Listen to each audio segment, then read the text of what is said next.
Good morning, good afternoon, good evening to everyone. So happy to see so many faces in this meeting, in this Future Envisioning Exercise. Buenos días, buenas tardes a todos y todas. Muy contentos de ver tantas caras en esta sesión, en este ejercicio de reflexión sobre el futuro. Et bonjour à toutes et à tous. Très ravi de voir tellement de participants dans cette séance, cet exercice de réflexion sur l'avenir de ces GLU. Before we go any further, let me remind you that we have interpretation in English, Spanish, and French at the bottom of your screen. Tenemos servicio de interpretación inglés, francés, castellano que encontrarán en el panel inferior de Zoom. Nous avons un service d'interprétation anglais, espagnol, français disponible que vous trouverez dans le panneau inférieur de l'écran. And just a quick reminder that this session is being recorded and will be available after the meeting on the UCLG YouTube channel. After these very brief technical remarks, let's get started with this Future Envisioning Exercise on Care. Emilia, UCLG Secretary General, the floor is yours. Thank you very much, Anna. I'll be getting back to you in just a second. You are going to frame for us what this exercise means, what we are trying to achieve with it. I wanted to make the link, welcoming everyone, obviously, to this exercise. I wanted to make the link between our research agenda, which this GOLD Journal represents, and the overall policy of our World Organization, United Cities, and local governments.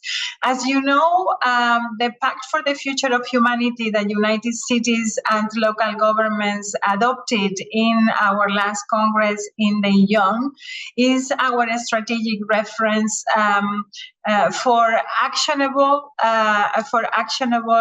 implementation, for narrative reference, but also for the key concepts that are shaping our collective agenda. And care is at the heart of that strategy.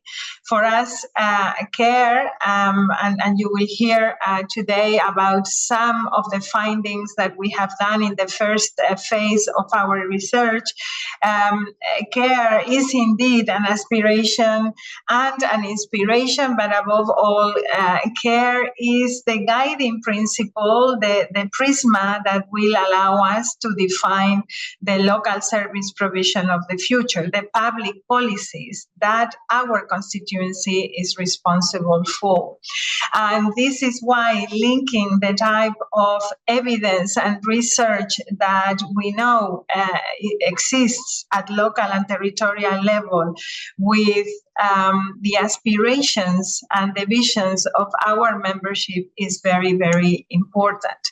We have a long road ahead, but one of the critical milestones of this road is to ensure that the world that we are pushing for, the type of societies that we would like to live in, are societies that put rights at the heart of their action, that ensure that no one is left behind, that perceive and encourage innovation, of course, but innovation that puts people at the center, that puts planet also at the center of action, and that is working with governments that are transparent, that are accountable, and that people have trust in. These safe havens, of course, that we would like to see in any interaction with government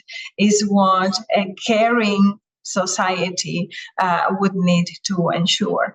And so the type of research that we are encouraging is research around the type of policies that our membership is implementing, but also we would like to challenge our own membership, to challenge ourselves and our partners to imagine a place where the economies would take into account other things, not only investment and bankable projects and financial returns, but we would like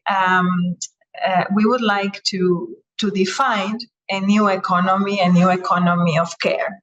One that does not only pay for the unpaid care work that has been done mostly by women throughout the years, but also that gives value to different things and not only measured in economic growth, taking a little bit of distance from GDP.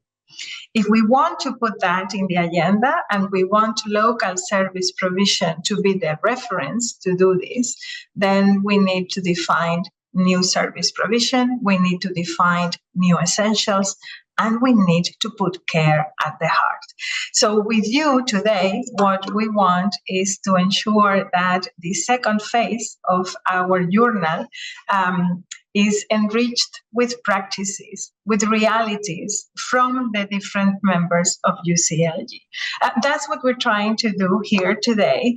The challenge is to listen as many of your cases as possible to make sure that we can learn from you and that this wealth on experiences informs our journal, and so this is why this future envisioning exercise will be included in our platform as one more contribution to the work that we are trying to do. So allow me to give the floor to Ana Calvete. She is the head of research in United Cities and Local Governments at the World Secretariat. Ana, can you introduce to us where we are with this GOLD journal, the Global Observatory on Local Democracy and Decentralization?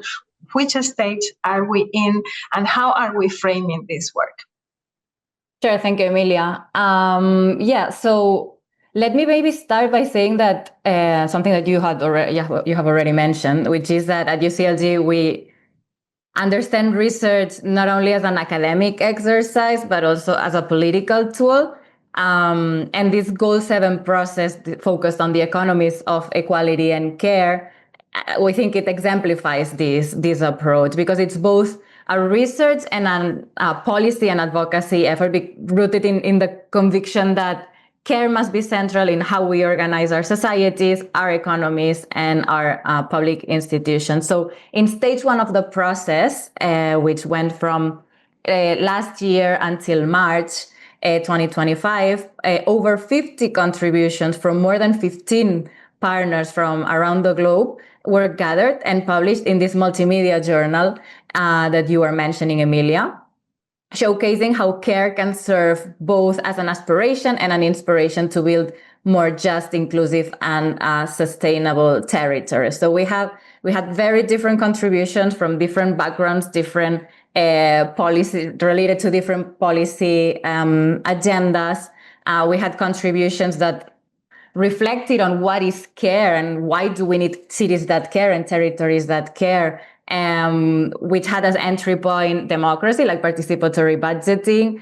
We had contributions that focused on public services that you were mentioning, for example, how remunicipalization of services can be a lever to have more caring societies.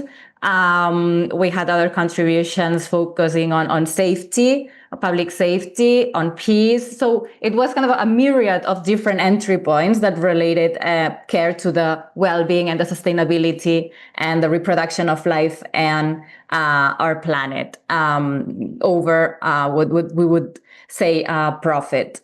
Today's conversation is part of this stage 2 of this collaborative research journey. One that will continue throughout the rest of the year and culminate at the UCLG World Congress in 2026. At the heart of this next phase is a key focus, which is the infrastructures of care. So we are working to identify and analyze the material, the institutional, and the relational systems that make care real in our territories, both in physical terms and through the policies and practices that support it. So we come from a first stage, which focused on the conceptualization of care, on the values that underpin this agenda. And now we're trying to see how we make it possible in our cities and territories. We have evolved throughout the years in how we do this research. and how we use this knowledge. We're moving from highlighting isolated practices that we have identified and that we will identify today to mapping a more systemic and cross-cutting approach that local and regional governments are already experimenting with. And this effort, as I was saying in the beginning, it's embedded in our broader research strategy at UCLG, which focuses on gathering and analyzing evidence, not just to understand what's happening on the ground, but also to reshape our global policy and advocacy agenda and inspire other partners' agendas as well. So grounding our work in the lived experiences of local governments ensures that our main messages are not just visionary, but deeply rooted in the realities of communities worldwide. So as Emilia was saying, what we will discuss today, we will directly contribute to this stage 2 of the Multimedia Journal, expanding this collective narrative and laying the groundwork for a political agenda centered on care, equality, and sustainability. After this second stage, we will have a third stage focused on the necessary reforms at a more global level, on how these proposals that we're making from the ground up, how they can, at a global scale, be a reality. And we will focus here on this reframing of the multilateral system that we are experiencing and contributing to. We will talk about financial systems and other topics of interest for this stage. I will leave it here, Emilia, if that's okay. So that's great, continue. Anna. I think this was a great introduction on where we are. Many of our participants, we are many today, so some of you might not have heard this before, but some of you are well aware of the framing that we are trying to give. I'm grateful for this introduction, and I would like to add that in this effort that you were describing, Anna, to ensure that there are links between our research agenda and the action, the practices, and the policies of our membership. We also need to understand that when we talk about this policy of care, sometimes we are talking about things that our membership is not defining as care itself, and I think this second phase is extremely important to look into that. We've been looking at what it means to drive care policies. The excellent paper that I think will be introduced today as well, the summary paper for the first phase, gives quite good indications of how we think care impacts the agenda in terms of equality, of justice, of democracy. But now there is an additional step that we need to undertake and start identifying the type of infrastructures that we need. And some of those infrastructures are not typically defined as caring infrastructures. And I think that is an exercise that we need together and is very important. In this same light, I would like, we know that we are awaiting for our Vice President for Latin America to join us today to give some introductory remarks from a political perspective. But until he is with us, I would propose to go to Pablo Fernandez. He's the Assistant Secretary General of UCLG for Partnerships. Pablo is with a beautiful background in Nairobi today. Thank you, Pablo, for joining. And what I am inviting Pablo to do is to make the link between the work around this research on care and this very important principle that is mainstreamed in our whole strategy. And one of the key instruments that we are putting in motion now to go to the next phase of the implementation of our Pact for the Future, the local social covenant. So some thoughts on how we are organizing this and how both agenda will be talking to each other, also in view of our next Congress next year. Pablo, the floor is yours.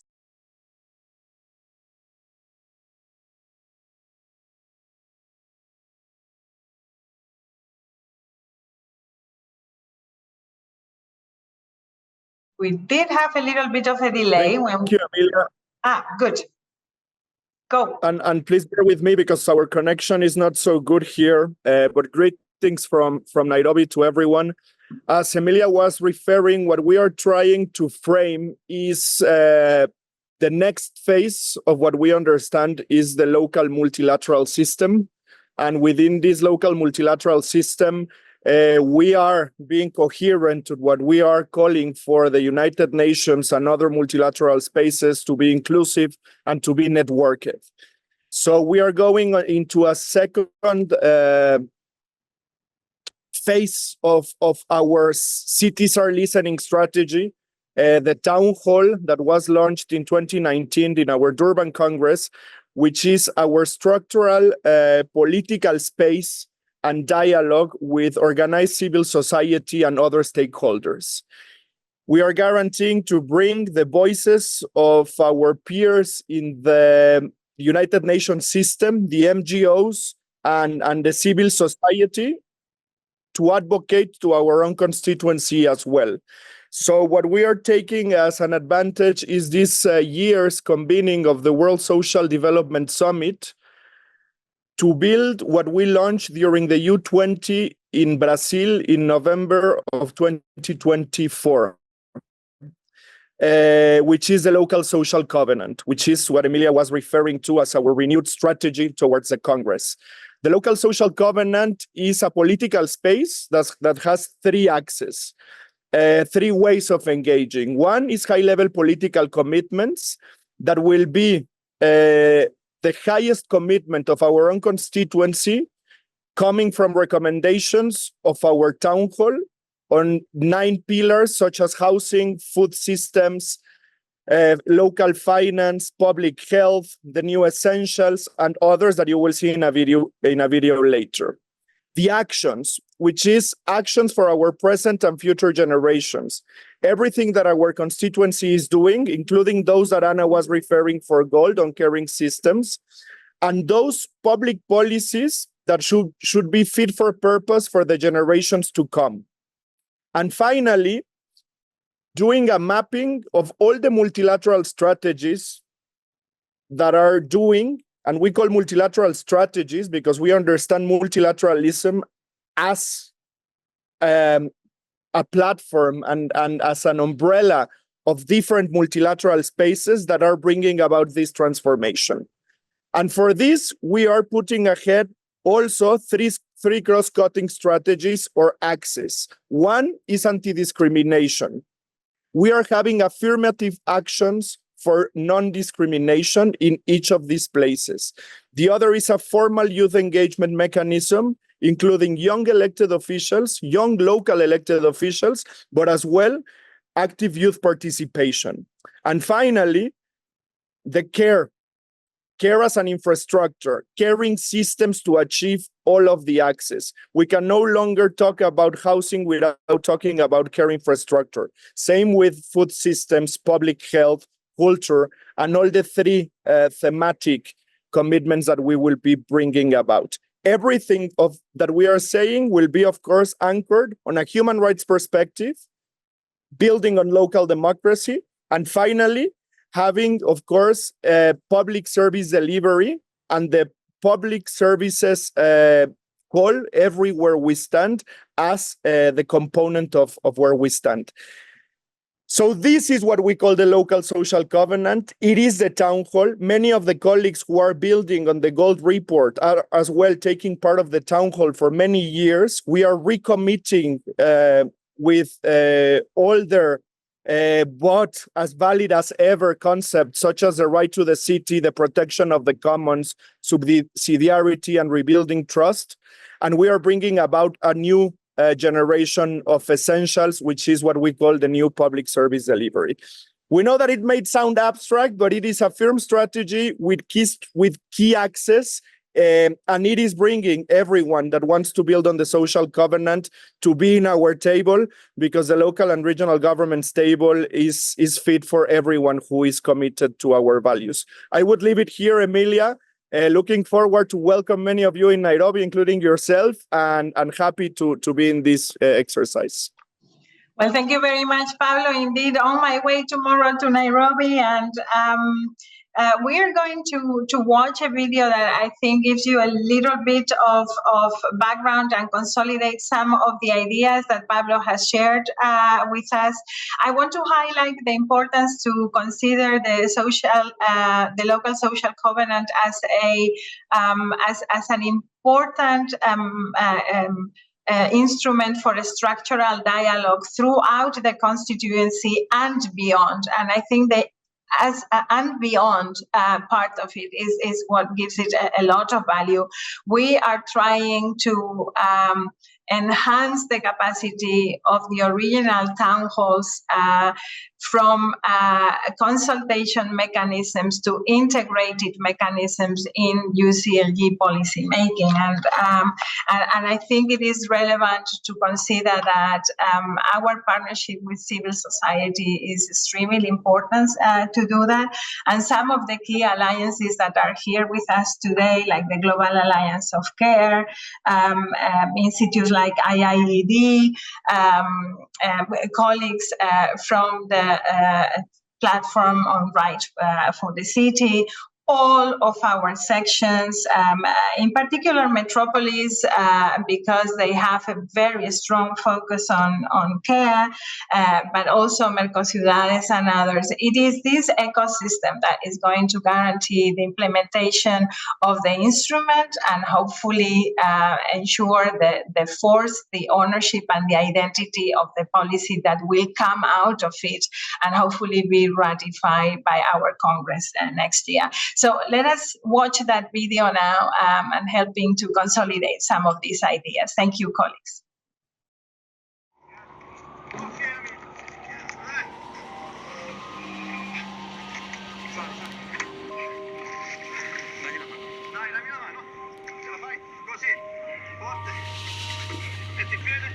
In a world marked by growing inequalities and global crises, local governments stand at the front line of action. We face the challenge of building societies grounded in rights and driven by universal public services. The municipal movement is advancing the local social covenant. This is not just a commitment, it is a call to action. Housing is a right, not a privilege. Local governments demand policies that ensure access to adequate, affordable, and dignified housing for all. Culture is the backbone of democracy and social cohesion.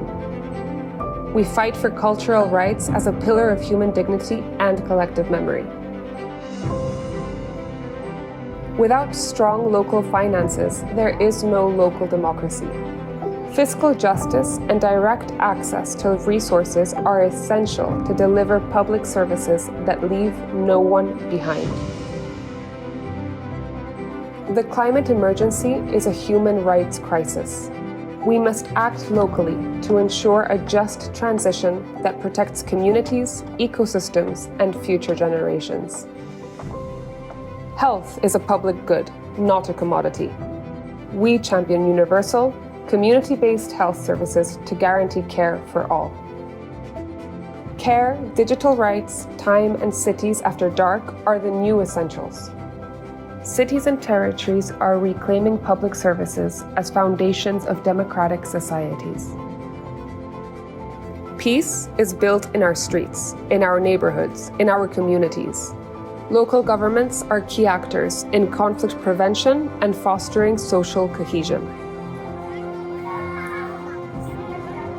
Hunger is a collective failure.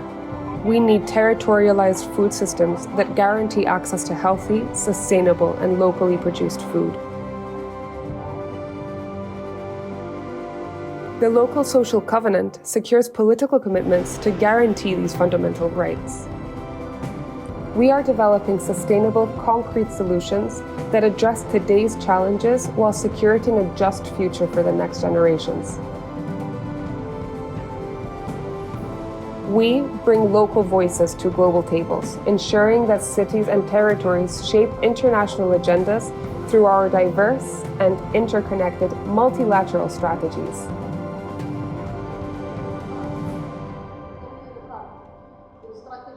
The local social covenant is not just our strategy, it is our political determination. It is a commitment to dignity, justice, and collective action. Together, we are shaping the future through a bold, inclusive, and renewed municipal movement.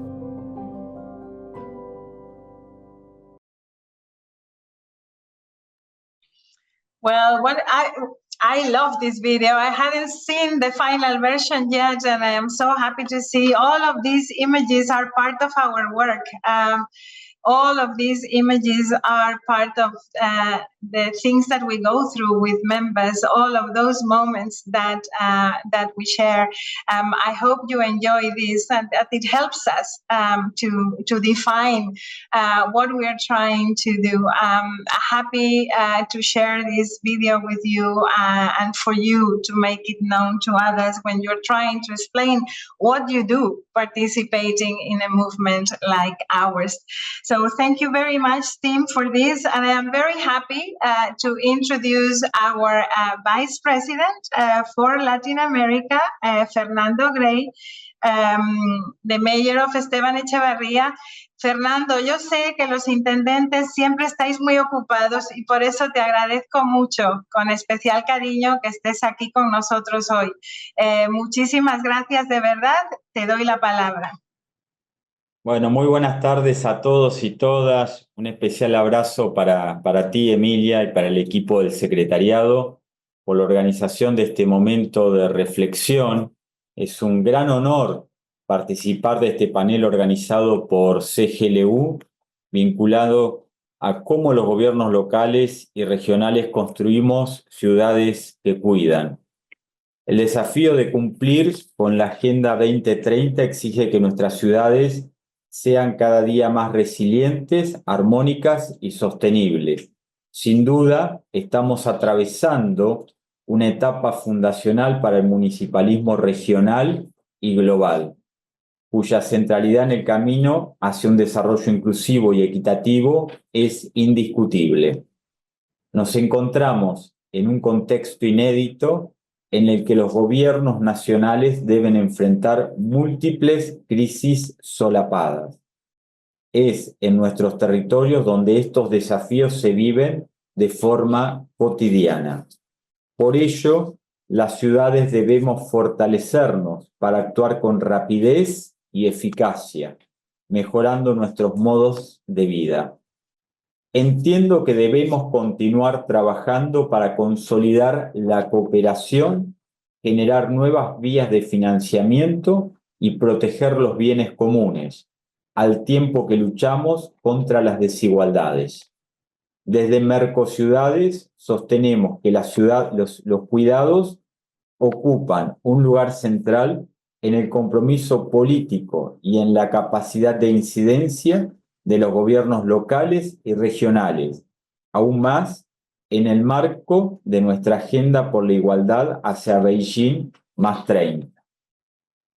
Destaco que tanto desde CGLU como desde Mercociudades renovamos nuestro compromiso con una nueva Agenda Mundial para la Igualdad, situando el bienestar de las comunidades, las personas cuidadoras y el planeta en el centro. Los cuidados son fundamentales para el plan de rescate local de los ODS y el Pacto para el Futuro de la Humanidad. Desde Mercociudades nos sumamos al llamado de CGLU para establecer coaliciones de alto impacto y avanzar hacia una gobernanza multinivel centrada en la igualdad, la proximidad y la sostenibilidad. Entendemos que la coalición social local será una nueva plataforma política y multiactoral que permitirá establecer alianzas globales para co-crear sistemas de cuidados basados en los derechos y en la solidaridad. Sistemas que reflejen las experiencias vividas por las mujeres, las juventudes y las comunidades estructuralmente excluidas. En este marco, desde Mercociudades, estamos desarrollando el compromiso de cuidados de Mercociudades a través de esta iniciativa. Las ciudades se comprometen a impulsar el desarrollo de un sistema de información territorial que fortalezca las respuestas nacionales. 2. Reconocer el rol protector, activo y comprometido del Estado para garantizar la calidad de la oferta de cuidados y el ejercicio de plenos derechos. 3. Incorporar en las agendas de formación y certificación a las personas cuidadoras, garantizando el acceso y promoviendo modelos formativos centrados en la persona. 4. Promover la participación de los hombres en las tareas de cuidado, evitando que el cuidado formal se sostenga en empleo precario y feminizante. 5. Aumentar las partidas presupuestarias destinadas a las políticas de cuidados y seguir abogando por mayor financiación desde los niveles nacional e internacional. Este año llevaremos adelante 2 capacitaciones, junto con la implementación de un sistema de indicadores para medir el avance de estos compromisos y una campaña de sensibilización y difusión. Aprovecho también esta oportunidad para invitar a todas las ciudades de Latinoamérica a sumarse a este proceso. Debemos comprometernos con una agenda estructurada desde la lógica de los cuidados. Revisar la manera en que se desarrollan nuestras ciudades puede ser clave para cerrar brechas y desigualdades de género y generacionales. Trabajemos para atender las inequidades en materias de accesibilidad, distribución del tiempo y las tareas de cuidado.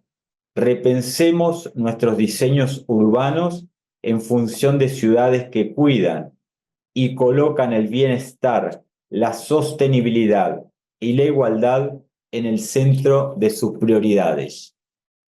En un contexto global atravesado por crisis, emergencias humanitarias y ambientales, los gobiernos locales cumplimos un rol fundamental en la promoción de la paz, la justicia social y el respeto por la diversidad. Frente a la proliferación de discursos de odio y posiciones negacionistas sobre acuerdos globales como el cambio climático, los derechos humanos, la convivencia pacífica y la igualdad de género, sostenemos la defensa impostergable de la democracia como punto de partida para asegurar un mundo más solidario, sostenible y resiliente para todos y todas. Muchas gracias, Emilia, un gran saludo y muchas gracias por este espacio. Muchísimas gracias, vicepresidente. Yo no sé si oye, pero yo estoy segura de que hay algunos aplausos por ahí con total seguridad.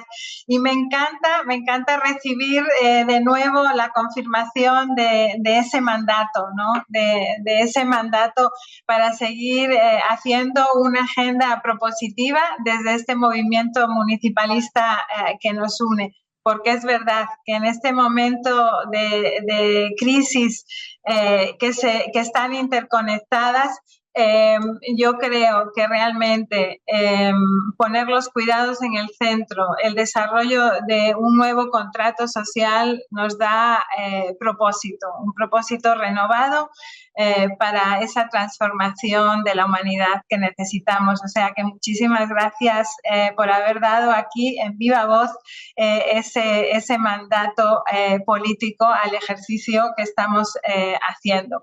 Y desde el chat ya veo que le están compartiendo abrazos desde Villa Carlos Paz, que por aquí la veo a nuestra compañera. Intendente, muchas gracias. And now, colleagues, we are going to another part of our exercises, of our Future Envisioning Exercises that you all know very well. I understand Mateo Fabris, a research officer in United Cities and Local Governments Well Secretariat, is going to guide us through the Mentimeter exercise. We are in your hands, Mateo. Thank you very much, Emilia, and thank you all for being here. I suppose that many of you today are familiar with the Mentimeter, since it's something that we use often at UCLG. But for everyone else, Mentimeter is an interactive tool that allows the presenter to ask questions directly to you, the participants, and then to see the answers in real time. So to access the Mentimeter, please scan the QR code that you see now on the screen, or go to www.menti.com and then insert the number that you see on the screen. That's 74550003. To repeat the number, it's 74550003. We can wait a couple of minutes, a couple of seconds actually. The faster you can do it, the better it is for everybody to be connected. And then we can jump in the first question.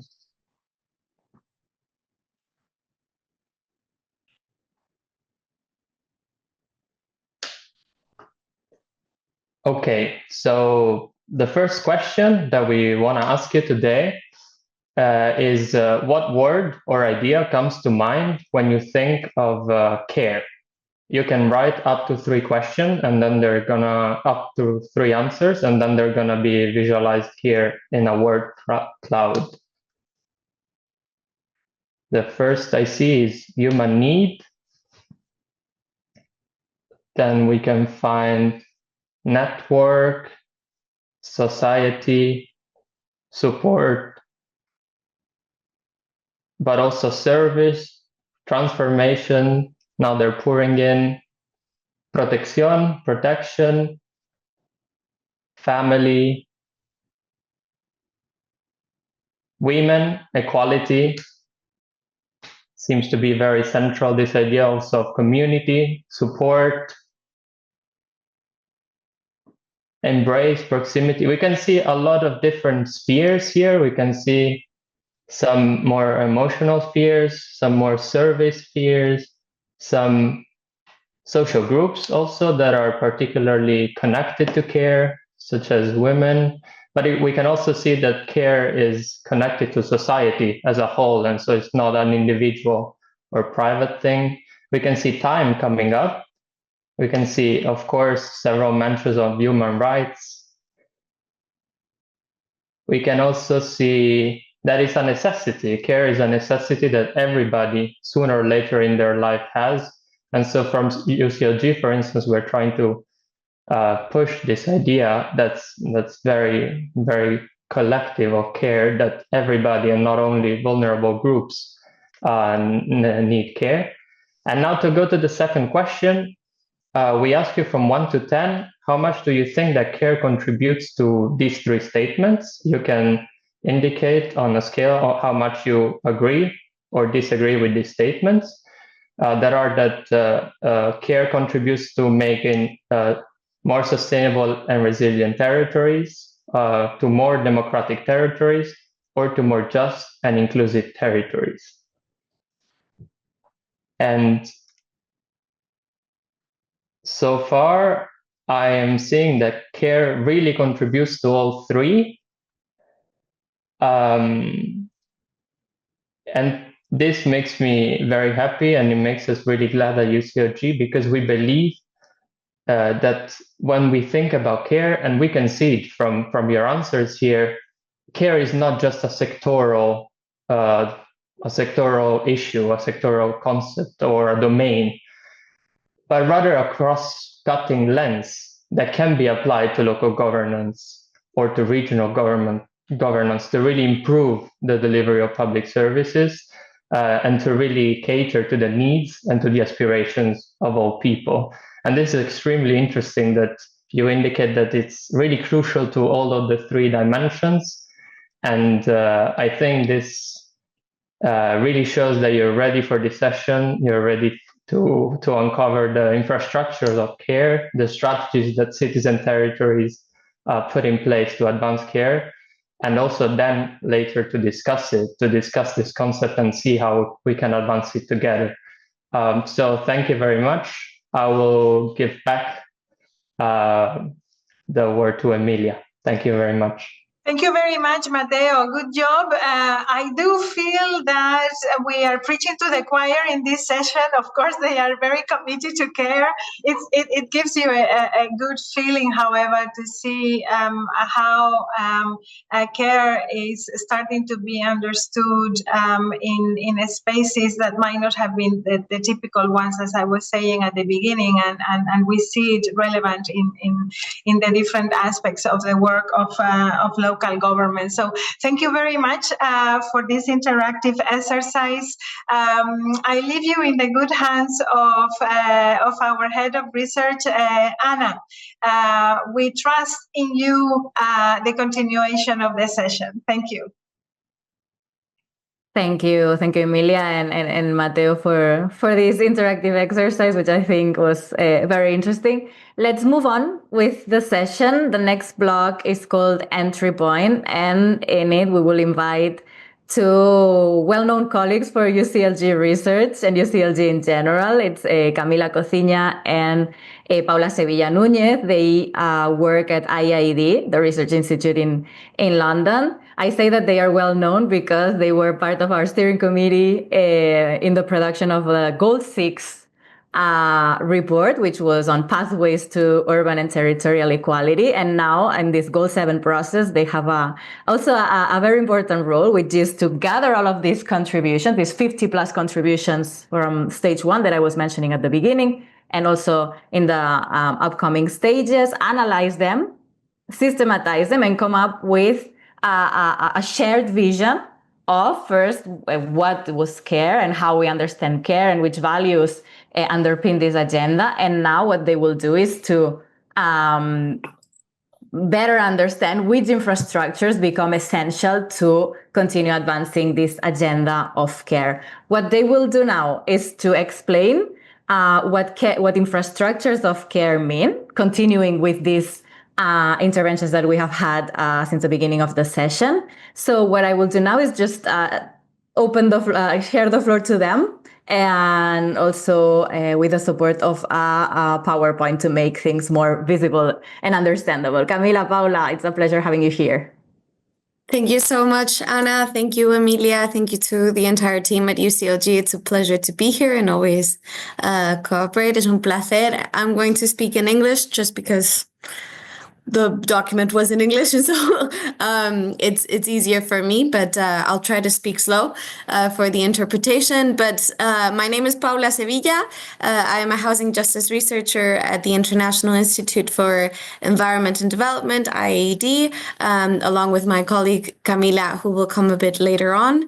And as Anna was mentioning, we'll explain. I'll begin off by explaining a little bit what the kind of main conclusions of the first phase of the multimedia journal gave us, and then we'll move on to moving forward for this next phase. So next slide, please.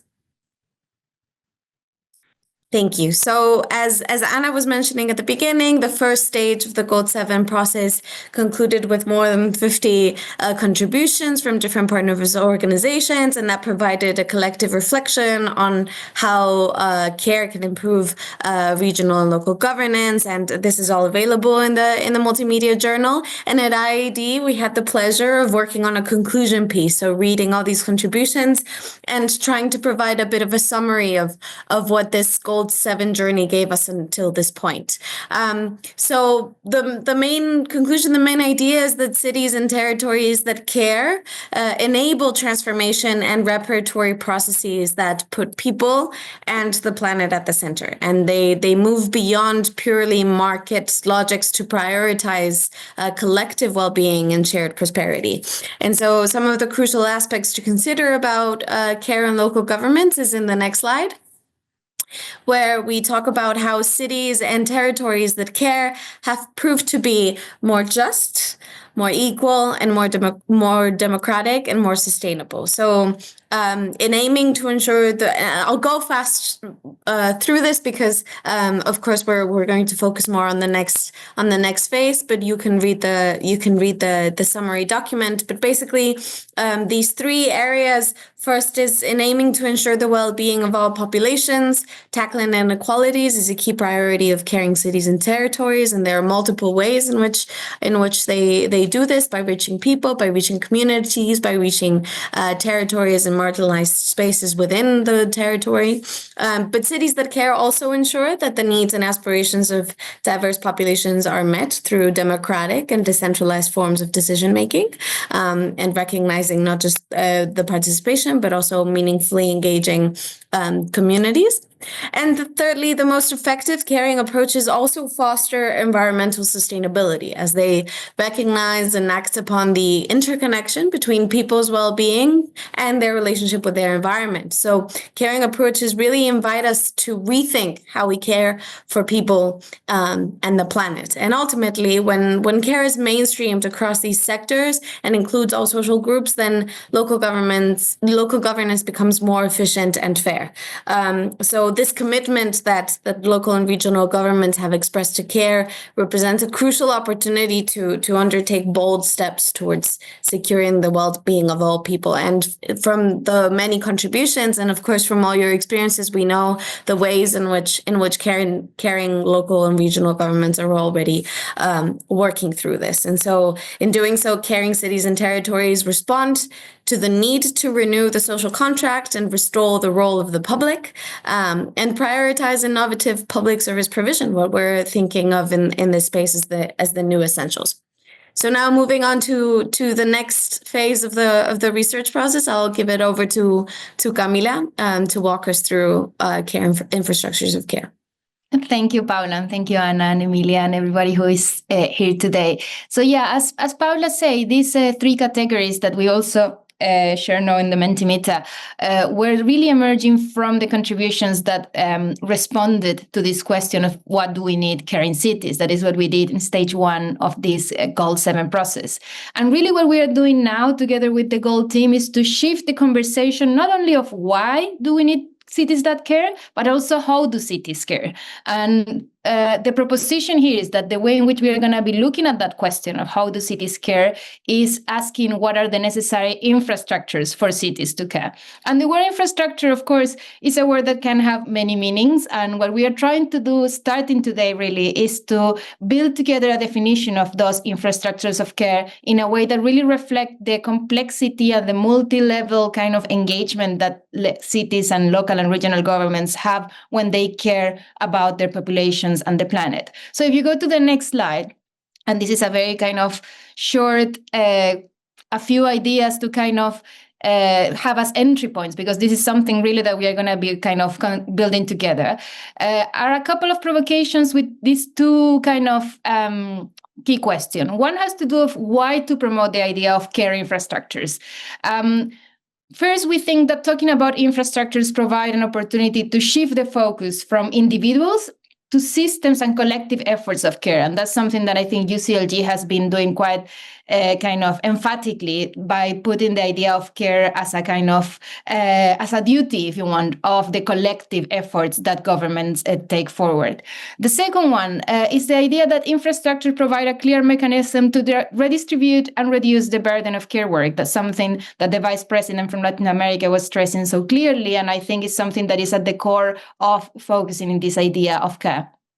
But then the main question, and as I say, this is something that is still under construction and we hope to build together through the contributions, is what are these care infrastructures and what do we mean when we talk about care infrastructures? We think that infrastructures are, of course, the physical, but also the social, the governance, the deliberative spaces that provide the scaffolding, if you want, for the reproduction of collective and personal life. And by this, basically, we are referring to the wide range of rights that everybody should have for living a meaningful and like flourishing life. Care infrastructures are also common efforts to support welfare and safety nets, social networks, and bonds of solidarity. So they have, as a nature, this kind of idea of protection and this idea of really kind of providing well, as the word said, the infrastructure for these different kind of safety nets to be sustained over time. And finally, there is also an important aspect that is about the idea of there are physical and institutional mechanisms that allow services and new essentials to reach often marginalized territories. And this is the kind of more territorial side that the idea of infrastructure brings, that is not only about having the capacity to respond to rights, but really being able to reach territories, to reach people, to reach marginalized populations, to reach areas that have been usually left behind. And I think that is probably the main focus that the idea of talking about infrastructure from a local and regional government space provides. And I will leave it there. Hopefully these entry points will kind of kick the ball to start the conversation about this idea of infrastructures of care for this second stage. Thank you very much. And back to you, Anna. So thank you very much for this framing. I think it has given us lots of ideas and provocations as well as you were saying at the beginning, to continue this conversation. So what we're gonna do now, without further ado, is to move on with the next segment called contributions. In this segment, we invite local government representatives to explain what they are doing in terms of advancing this caring agenda to have more caring cities and territories. In the first place, we will have Claire Hart. She is a councillor of Montpellier and the vice president of Montpellier Méditerranée Métropole. So I invite Ms. Claire Hart to join us and to explain us in around 8-10 minutes what she and her city are doing to advance this care agenda. Ms. Hart?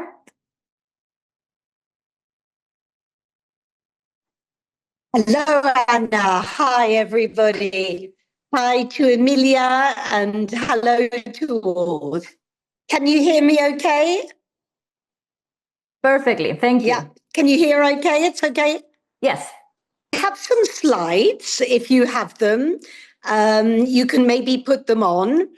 Otherwise, I'll start talking, but if you can integrate the slides, Anna, that would be wonderful.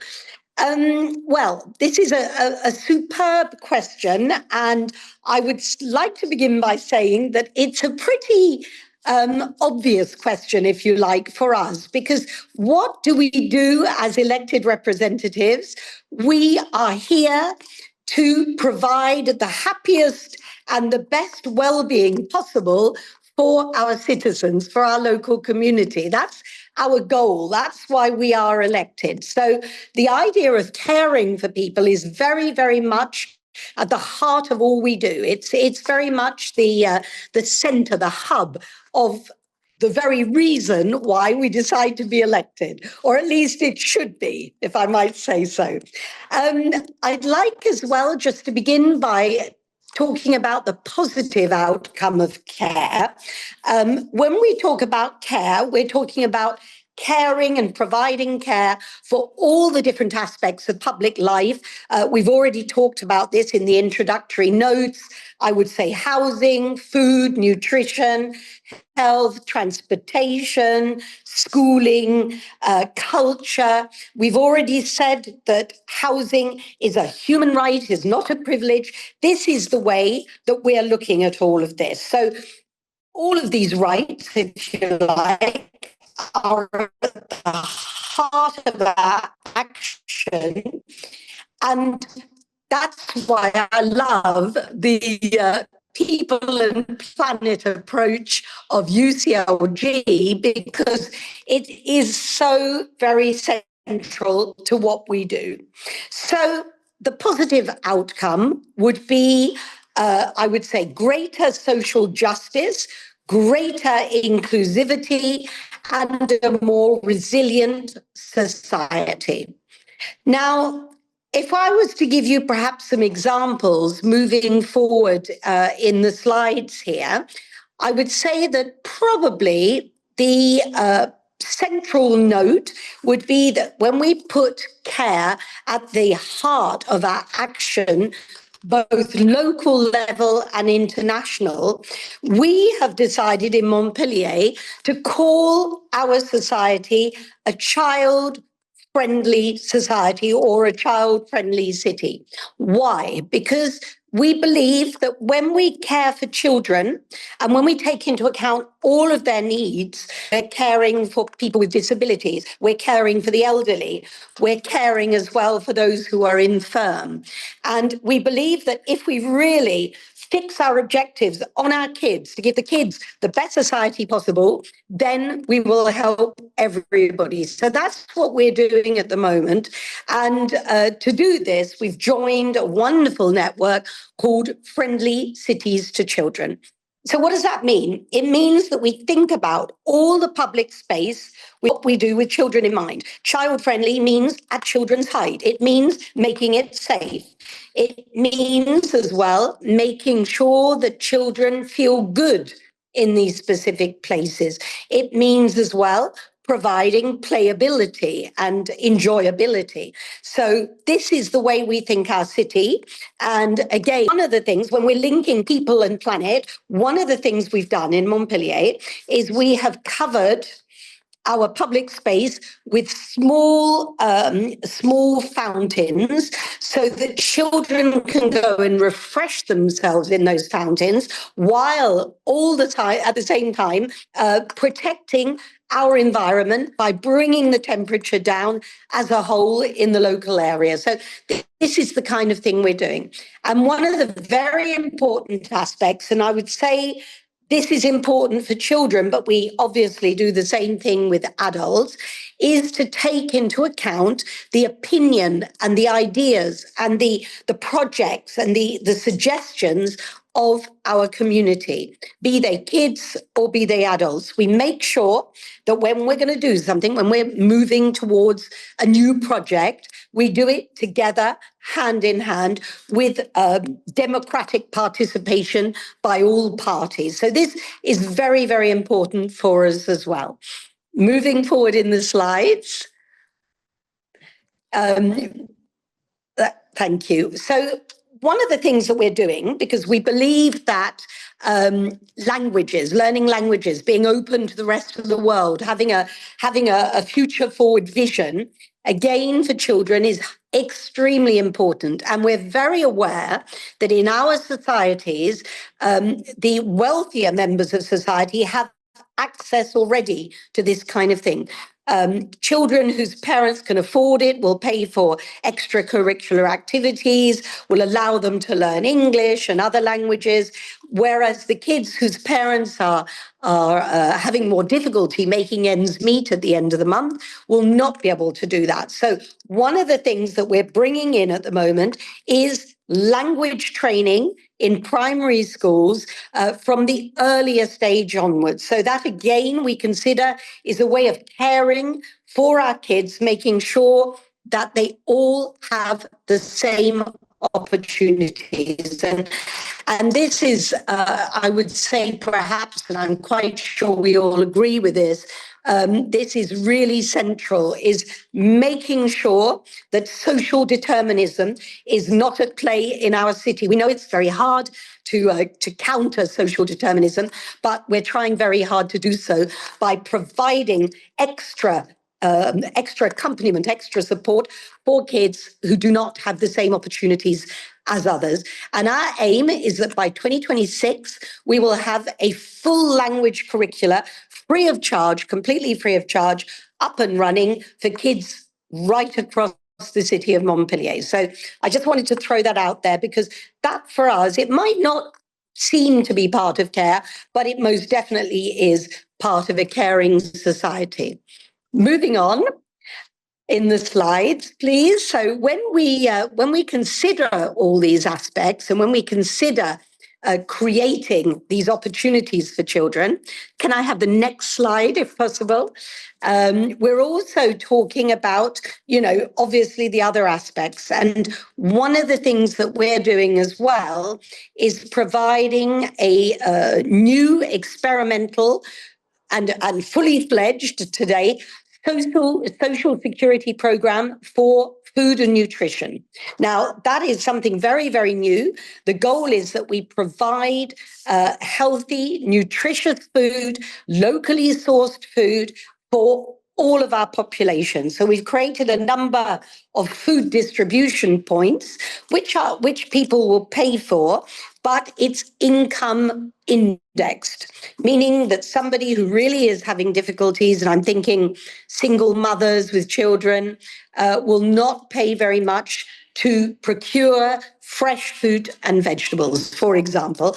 And this fresh fruit, it's a virtuous circle, because the fresh fruit and vegetables will come from our local producers and our local farmers. So again, it's a simple way of providing care, of providing a direct support service on one of the most important things of all, which is food and helping people to eat in the most healthy way possible. Next slide, please. And next slide, if possible. Next slide. Thank you. Lovely. I just want to have a very, very quick zoom before I conclude on some of our extra Montpellier activity as well. We try to provide care and support and a caring approach through decentralized cooperation. One of the examples is Bethlehem. We're helping to build a daycare center in Bethlehem in the West Bank of Jordan in Palestine. So this again is something that we're working on, very important to us to be able to support Bethlehem, and we are working with other French cities to make this, which is a dream project for Palestine, for Bethlehem, to make this possible for this city. And just moving on, another example is Morocco. So we have at the moment as well, where we are also providing a sister project for creating a tourist circuit in a very, very underprivileged area of Morocco, which is the Argen Valley. So I won't go any further, but I will say that one of the important factors is empowering women in Montpellier, but also in our cooperation projects around the world. That is absolutely essential for us. Now, I just want to finish by saying that when we consider a caring approach, once again, to me, it's absolutely intrinsic to being a person from the local elected representatives. And I'm throwing out a question to the Agora. There is one on the screen, but I also want to bring in another idea at this point, which is how can we quantify and measure the results of a care-based society? We can only improve if we can quantify and measure. We know that in all that we do. And I would like us to think, because it's a subject that we're thinking about at the moment, I would like us all to reflect upon what is happening at the moment in Bhutan, in that very, very distant country, which is the gross National Happiness Index. It's very, very concrete. It's very practical, and it's all about providing the most caring society possible and being able to measure it. It was said in the introduction, it's not about bankability and bankable returns. It's about providing a caring, loving, friendly, happy society. And I would like to throw out to you all, what do you think about this idea of gross national happiness index? Would that not be an interesting way forward? Thanks very much, Anna. Thanks to all of you, and looking forward to hearing your input. No, thanks to you, Ms. Hart. It's been a really inspiring presentation. What I briefly take from it is the way that you put into practice this new understanding of public space, right, based on care, like one where children reclaim streets and not cars. Also, at the same time, I see how you are rethinking the local economy and thus redistributing the burden of care, one of these 5 Rs. in the context of care systems and economies by supporting community safety nets and innovative tools as well, like these monthly checks that you were mentioning, that have a broader impact, right? That they boost health, they boost food sovereignty, and they promote local production. And also, as you were finally saying, not to forget that the critical role of decentralized cooperation, through which you're showing that more caring and more resilient territories can be a reality even in the most challenging context. And this can help advance also new social norms based on corresponsibility. Like we relate the white project that at UCLG we are coordinating, that focus, one of the axes is precisely on empowering women and making these social norms evolve. So thank you very much once again for being with us. We take this final question that you share with the participants, and we will bring it to the Agora in some minutes. Thank you. We're moving now to the second contributor of the day. It's Nelly Patricia Awa Wasnan. She's the Deputy Mayor of Cocody and the co-president of the International Observatory on Participatory Democracy for Gender Equality. It's a pleasure having you here today, and the floor is yours.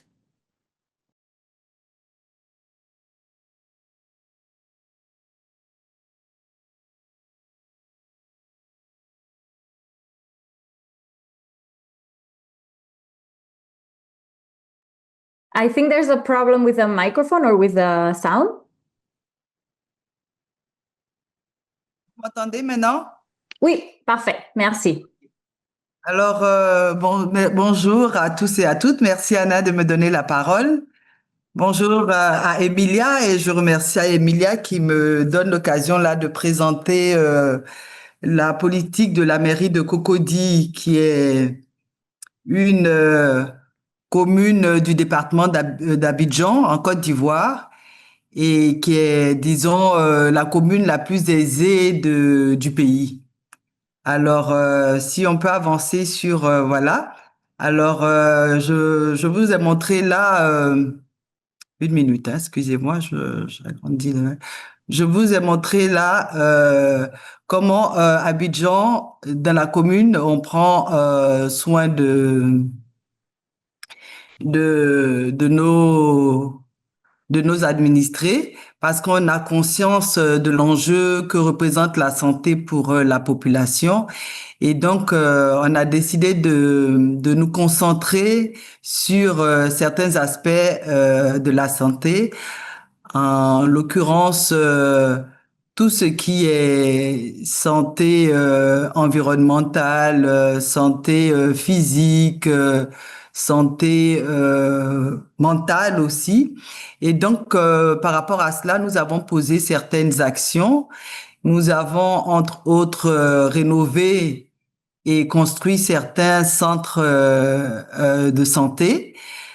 Nous avons, parce qu'au sein de la commune de Cocody, nous avons certains villages. C'est la spécificité de la commune de Cocody. Nous avons au moins 11 villages qui font partie de la commune, et donc pour pouvoir aider ces villages-là à s'émanciper, nous avons procédé à la construction de santé, de centres de santé, et à la rénovation de certains centres de santé en y apportant des équipements, disons, modernes, pour pouvoir faciliter la prise en charge. Ici, je vous montre la photo du maire qui remet la clé d'une ambulance, parce que nous avons doté les hôpitaux et les centres de santé d'ambulances pour faciliter le transfert des malades quand il y a un souci. Nous avons aussi au plan pour prendre soin des malades, nous avons donné aussi des couveuses à ces différents centres de santé et aux hôpitaux, parce qu'au sein de la commune, nous avons 2 CHU. Donc, nous leur avons donné des couveuses. Nous avons aussi procédé à la construction d'une décharge pour pouvoir ramasser, brûler tout ce qui est déchets des hôpitaux, éventuellement dans les CHU. Nous avons aussi pris le temps de construire des allées piétonnes pour pouvoir inciter nos populations à marcher, donc à faire du sport. Nous avons également créé des zones piétonnes pour pouvoir des zones. Nous avons des zones vertes, des espaces verts. Nous avons créé des espaces verts et même nous avons incité les populations dans le planting d'arbres. Nous avons choisi des zones de planting d'arbres et les populations peuvent aller planter des arbres, en l'occurrence le long des voies, pour pouvoir apporter un peu de verdure à tout ce qui est béton. Dans les quartiers même, on a des espaces verts et donc on y plante aussi des arbres, tout ça pour pouvoir rafraîchir un peu l'environnement et apporter un peu plus de nature à nos populations. Nous avons mis en place une brigade de lutte contre le désordre urbain parce que dans nos villes, nous constatons que dès qu'un espace est libre, les populations tiennent à la coloniser, soit pour faire un commerce, soit pour monter une activité. Et donc, on a mis en place une brigade de lutte pour pouvoir lutter contre tout ça afin de pouvoir conserver nos espaces vers nos réserves administratives pour l'aménagement de d'autres actions pour la population. Nous avons développé un transport en commun. Là, nous avons créé la structure et on est en train de faire le lancement pour mettre en place des transports en commun qui vont un peu libérer l'usage intempestif des véhicules et permettre ainsi de réduire la pollution. Nous travaillons aussi sur tout ce qui est le fait de fumer en public. On fait des campagnes là-dessus pour demander aux populations d'éviter de fumer dans les lieux publics et de verser les déchets dans les rues en installant des poubelles dans pratiquement toutes les zones. Nous avons aussi mis en place des toilettes publiques dans pratiquement tous les secteurs afin de permettre aux gens de ne plus avoir à uriner parce que malheureusement ça se voit encore à uriner dans les espaces verts. Et donc nous essayons aussi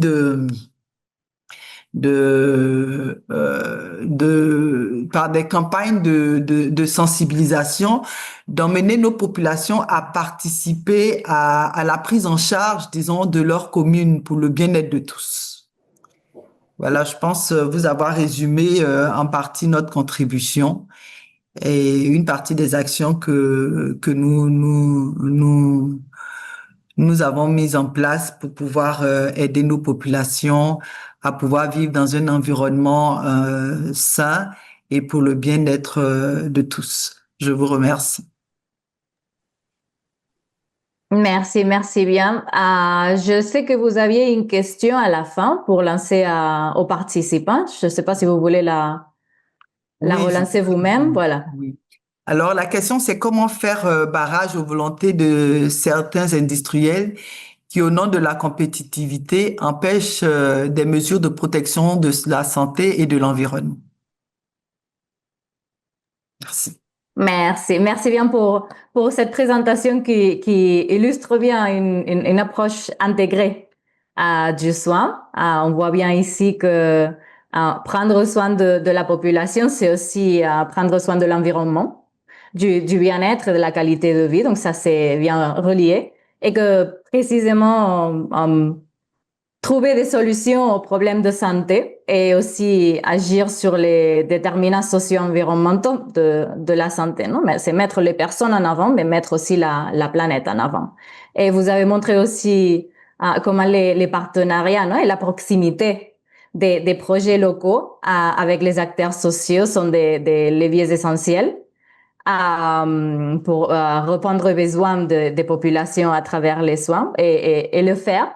Aussi, c'est important de le faire sans les subordonner à la logique de rentabilité économique, même si ce dernier point continue à être un enjeu important, comme vous mentionnez dans votre question pour l'Aurora.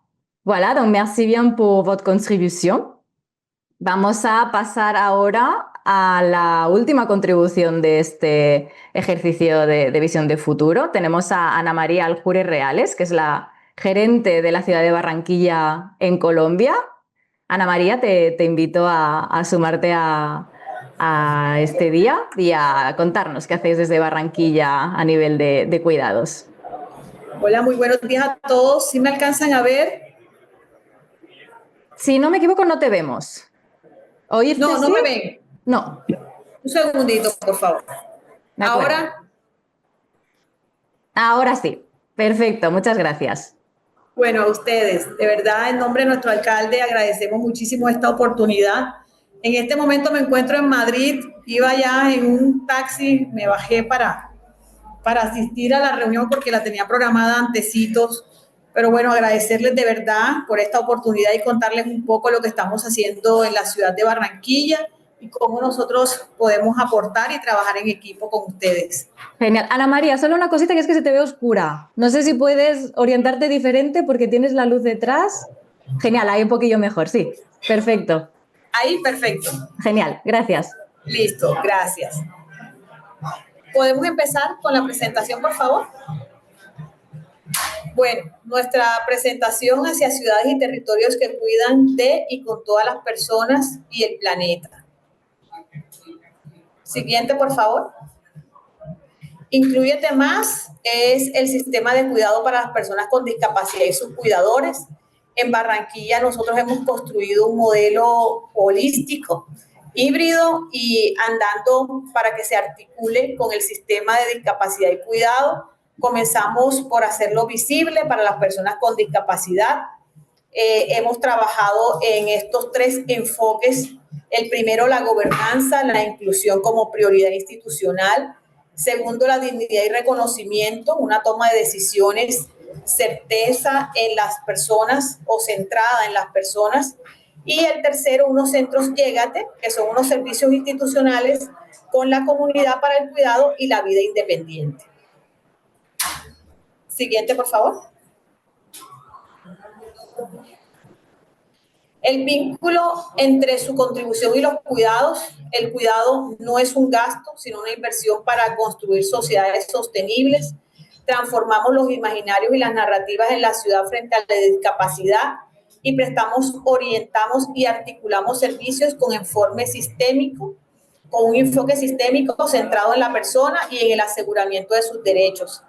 Aquí es importante resaltar que nosotros buscando que la gente se sienta incluida, porque una de las principales situaciones que viven las personas con discapacidad y lo que muchos nos han dicho en los diferentes escenarios que nos hemos podido reunir es que se sientan que la gente les da lástima o no los miren con las capacidades que ellos tienen en su interior. Entonces, por eso nosotros estamos destruyendo esos imaginarios y que cuando haya una persona con discapacidad a su alrededor, sientan que tiene un potencial que es el que nosotros tenemos que empezar a mostrarle al mundo para que ellos también puedan hacerse parte de todo lo que es nuestra ciudad y por supuesto todo el mundo hoy, que prácticamente se está perdiendo muchísimo al no tenerlos en cuenta. Entre el 3 y el 7% del PIB del mundo hoy está perdiendo estas personas que tienen mucho para dar. Siguiente, por favor. Aquí tenemos el vínculo con la infraestructura de cuidado a partir de la unión de la infraestructura. Perdón. Se te oye bien. Muchas gracias. A partir de la unión de infraestructura física accesible, más infraestructura sistémica, más infraestructura ciudadana. Implementar desde un enfoque de desarrollo inclusivo comunitario acciones afirmativas, reivindicativas y sostenibles para las personas con discapacidad y sus cuidadores. Promovemos economías centradas en el bienestar humano, superando el aislamiento. Nuestra oferta para la participación social y productiva va en crecimiento y generamos condiciones reales para la autonomía en clave con la sostenibilidad intergeneracional. Siguiente, por favor. Antes de la pregunta, por decirlo así, contarles que desde el año 2024, nosotros en esta administración, que es la tercera del alcalde Alejandro Char en Barranquilla, no obstante, tenemos 17 años de estar al frente de la ciudad y habíamos venido avanzando muchísimo con la primera infancia, con las personas, digamos, de la tercera edad, y teníamos una deuda histórica que saldar con las personas con discapacidad y su cuidador. Aquí el enfoque que le dimos en el momento que empezamos a estructurar esta estrategia de Inclúyete Más es pensar la persona con discapacidad y por supuesto su cuidador, que en su mayoría son mujeres, casi que el 86% de las cuidadoras son mujeres. Nosotros hicimos 50.000 encuestas en la ciudad, hay 50.000 personas con discapacidad, 26.000 personas son cuidadoras y prácticamente el 86% son mujeres.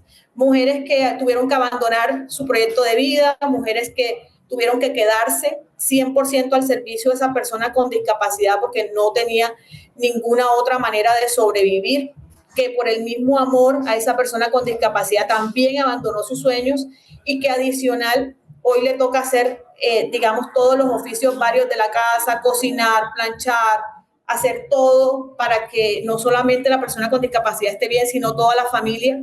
Y queremos que esa persona sienta que hay una segunda oportunidad en la ciudad de Barranquilla. Y la manera es a través de formación. Entonces empezamos con el SENA, que es el Centro de Aprendizaje en Colombia, a formarlas, y adicional les vamos a entregar un plan semilla para que ellas puedan desde su hogar, desde esa función de cuidado, también cumplir con su propósito de vida o estudiar o hacer clases en línea o prepararse o montar su microempresa y que de una u otra manera también pueda integrarse a el tejido económico de la ciudad. Entonces, por eso la importancia que los bancos, que los modelos de desarrollo de financiación no solamente tengan en cuenta lo nacional, sino lo subnacional, porque una de las grandes situaciones que se está presentando hoy es que entidades como el BID o entidades, digamos, de diferentes aspectos o diferentes espectros, no le prestan directamente a las entidades territoriales. Nosotros hoy estamos aportando 32.000 millones de pesos para esta política de Inclúyete Más, en el que no solamente estamos ayudando con la parte de ayudas técnicas o el acompañamiento, el plan semilla, o nuestro centro Inclúyete Más, o nuestro centro Inclúyete, que también es móvil, sino que adicional necesitamos más recursos para poder llegar a más gente y para poder mejorarle la calidad de vida. Estamos haciendo mejoramientos de vivienda, llegamos a las casas de estas personas que se encuentran con discapacidad, les arreglamos, los pisos, la cocina, los baños, y entregamos una nevera que es de bajo consumo de energía. Entonces, mejorando la sostenibilidad del medio ambiente y, por supuesto, dignificándoles la vida a las personas con discapacidad y, por supuesto, haciéndosela más fácil a sus cuidadores. Muchísimas gracias por el espacio. Pues muchas gracias a ti, Ana María, por esta fantástica contribución. Vemos como Barranquilla es un claro ejemplo de cómo coger esos valores, ¿no? Y esos principios clave del cuidado, como son pues, el reconocimiento, la visibilización, la dignidad, la agencia, ¿no? De los diferentes grupos poblacionales. Pues aquí hablabas de las personas con discapacidad, de las personas cuidadoras, ¿no? Cogerlo y trasladarlo a la práctica local a través de esas infraestructuras de cuidado, ¿no? Que decías que son físicas, pero también son sistémicas, también fomentan esa representación, ¿no? de la comunidad. Y también hablabas de esa deuda que liga bien con lo que hablaban antes Camila y Paula sobre el rol de los gobiernos locales de reparar, ¿no? De reparar esas desigualdades históricas, esas ausencias, ¿no? Que han sido pues normalizadas. Y que después debemos visibilizarlas, reconocerlas y transformarlas colectivamente desde esta óptica de la corresponsabilidad. Felicito a Barranquilla por este ejercicio. Es un claro ejemplo, creo, ¿no? Del trabajo que hacéis desde esa comunidad de práctica de accesibilidad en CGLU, en la que, bueno, gobiernos locales, para quien no lo sepa, pues gobiernos locales y socios de la sociedad civil pues, comprometidos avanzan juntos en lo que sería la localización de la Convención de Naciones Unidas sobre los Derechos de las Personas con Discapacidad y también el Pacto Global de Ciudades para todos y todas. Y bueno, y con esta pregunta que has lanzado, ¿no? Y con las preguntas de las contribuidoras anteriores, vemos al fin y al cabo que hay un reto muy claro, ¿no? Que es que no podemos impulsar estos cuidados desde lo local con el modelo económico-financiero que tenemos hoy en día, ¿no? Que hay que darle la vuelta y hay que saber localizarlo para que dé respuesta realmente a las necesidades y también esas potencialidades de nuestras comunidades y de los gobiernos locales. Y también, pues, cómo medir todos estos esfuerzos que estamos realizando. Pues dicho lo dicho, muchas gracias Ana María por estar aquí con nosotras hoy, muchas gracias a las otras dos contribuidoras. Pasamos ahora a otro segmento de este ejercicio de visión de futuro, se llama In Focus, y con este ejercicio lo que pretendemos es ligar todas estas conversaciones que hemos estado teniendo durante esta última hora y media, ligarlo con esas agendas globales y esos procesos multilaterales en los que los cuidados ya están presentes, pero también aquellos en los que no están presentes todavía, pero estamos luchando para que estén. Para ello tenemos a María Fernanda Espinosa, que la veo por aquí, muy contentas de tenerte con nosotros. María Fernanda es la presidenta de Cities Alliance y también la directora ejecutiva de Global Women Leaders Voices. María Fernanda, un placer y adelante. Gracias, Ana. También soy Ubuntu Advisor de CGLU, que es uno de los roles que más me entusiasma y me enorgullece, quiero decir, y es por una razón, es por lo que acabamos de escuchar, es decir, cómo funcionan las sociedades locales del cuidado con experiencias muy concretas y muy transformadoras, ¿no? Sí, no sé si es mejor que pase a hablar en inglés, quizá, ¿no? Como te sientas más cómoda, tenemos interpretación inglés, castellano, francés. Ya, quizá un poquito me voy a saltar a hablar en inglés, si les parece, y realmente, como decía, es muy inspirador escuchar cómo funciona la construcción de tejidos de ciudades y territorios que cuidan, ¿no? Pasando ahora un poquito al inglés, I think that this prospective exercise is going to, first of all, allow us to implement, to put feet and tools and the political traction to the implementation of the Pact of the Future of Humanity, but also to enrich and shape the local social covenant. So what we have heard, I think it's the way the societies and the cities and territories of the 21st century should be designed. But in doing so, what you're doing in local spaces I think should definitely inform and influence the global agreements, the policy making exercises at the global level. The concept note for this convening mentioned the Financing for Development Conference, which happens once in every 10 years. And we have the golden opportunity to ensure that financing and investing in care economies is absolutely critical for sustainable development, for eradicating poverty and all forms of inequalities, but also, again, local governments, local and regional governments being one step ahead of global processes.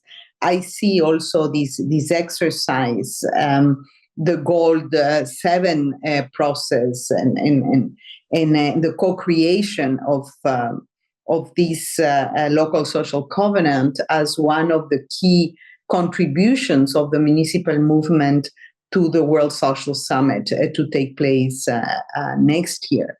It's not next year, it's at the end of this year, actually, in Qatar.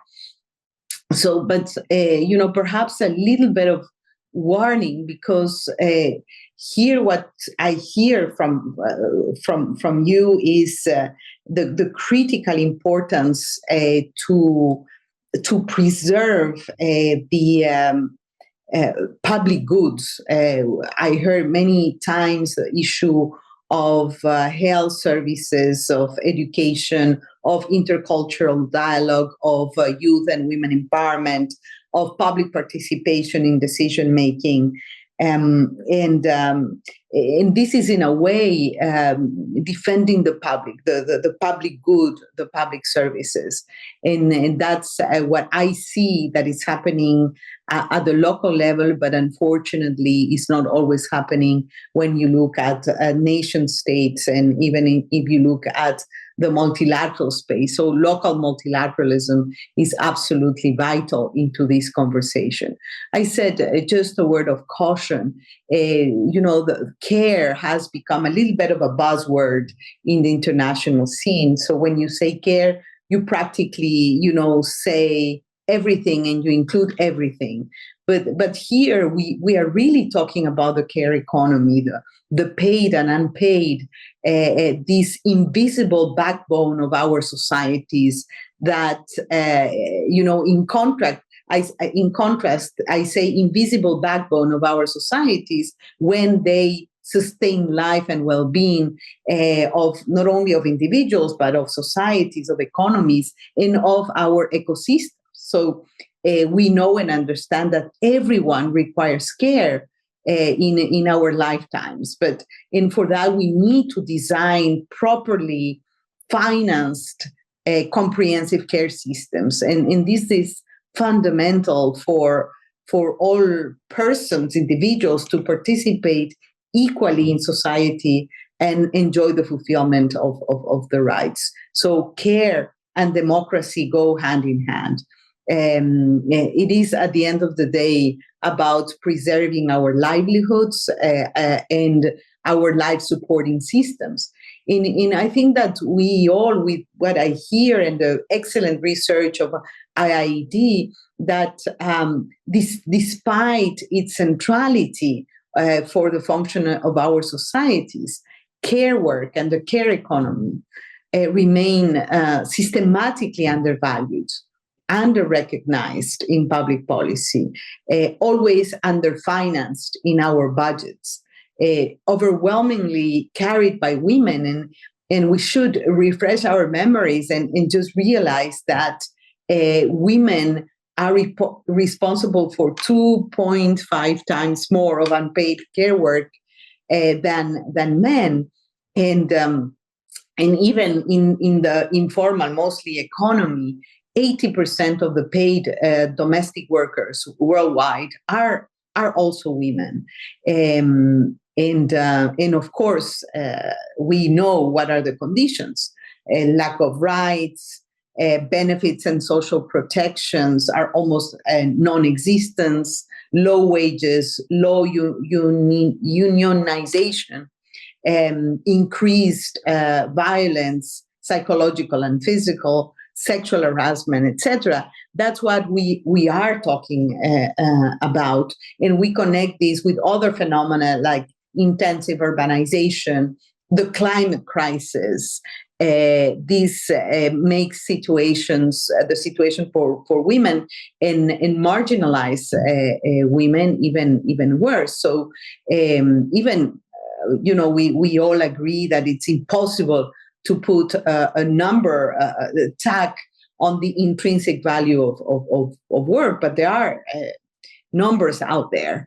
The monetary value of unpaid care work by country fluctuates between 3 and 41% of the GDP.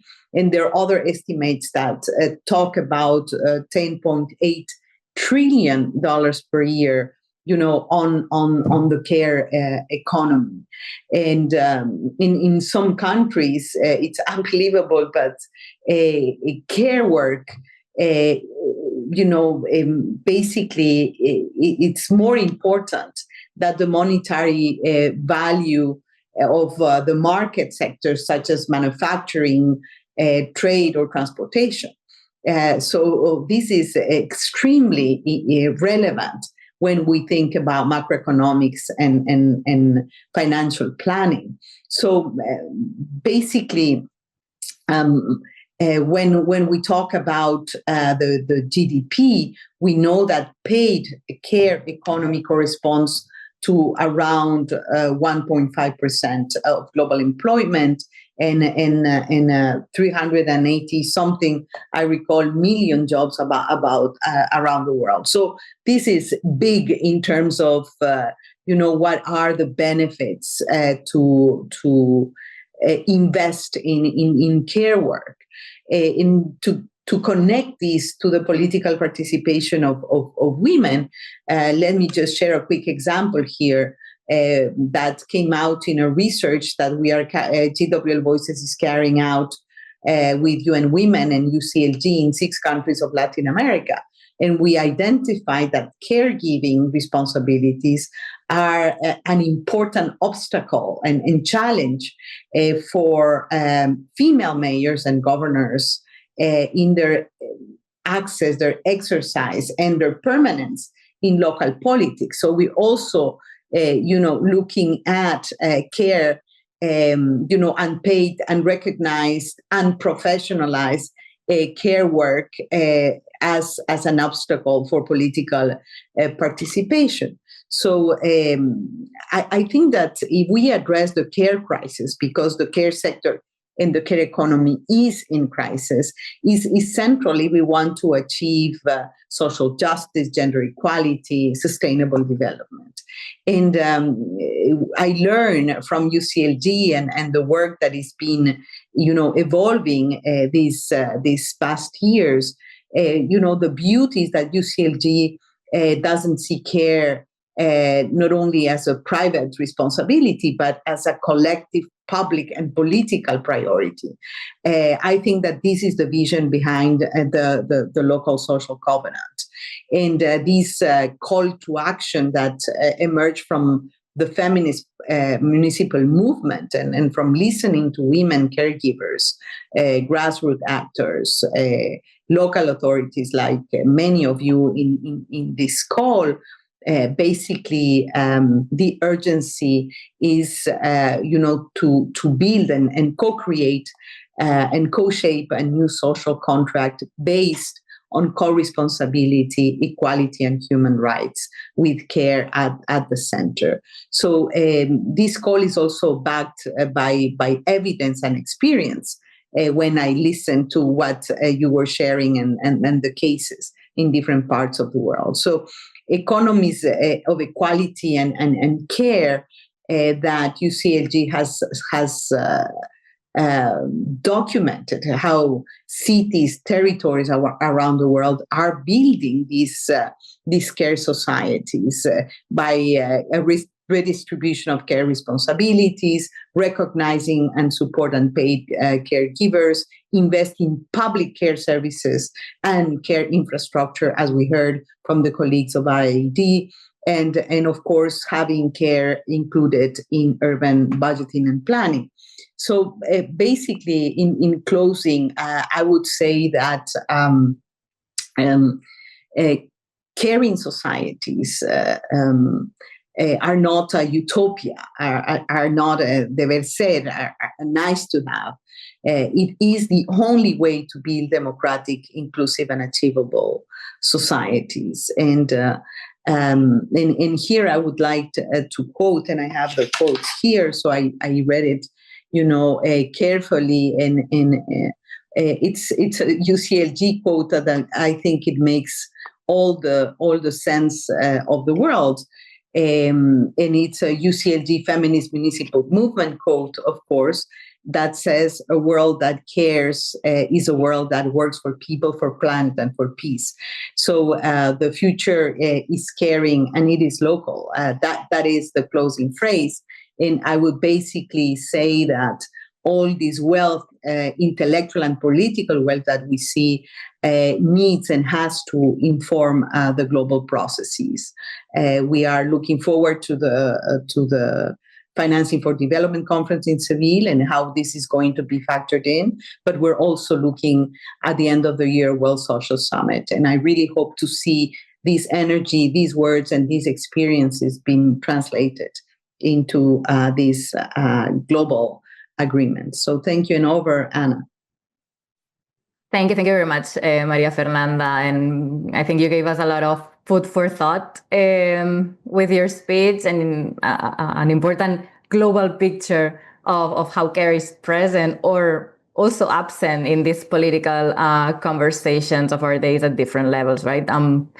The functioning, and you were saying the healthy reproduction of our societies needs efforts at the local level, which is what we're seeing here clearly, but also at the national and at the international levels. And here's where institutions like UCLG, but also all of you colleagues who are here today, here's where we need to keep permeating our work, our narrative, our new approaches, which are very usually braver than those at the higher levels of governance.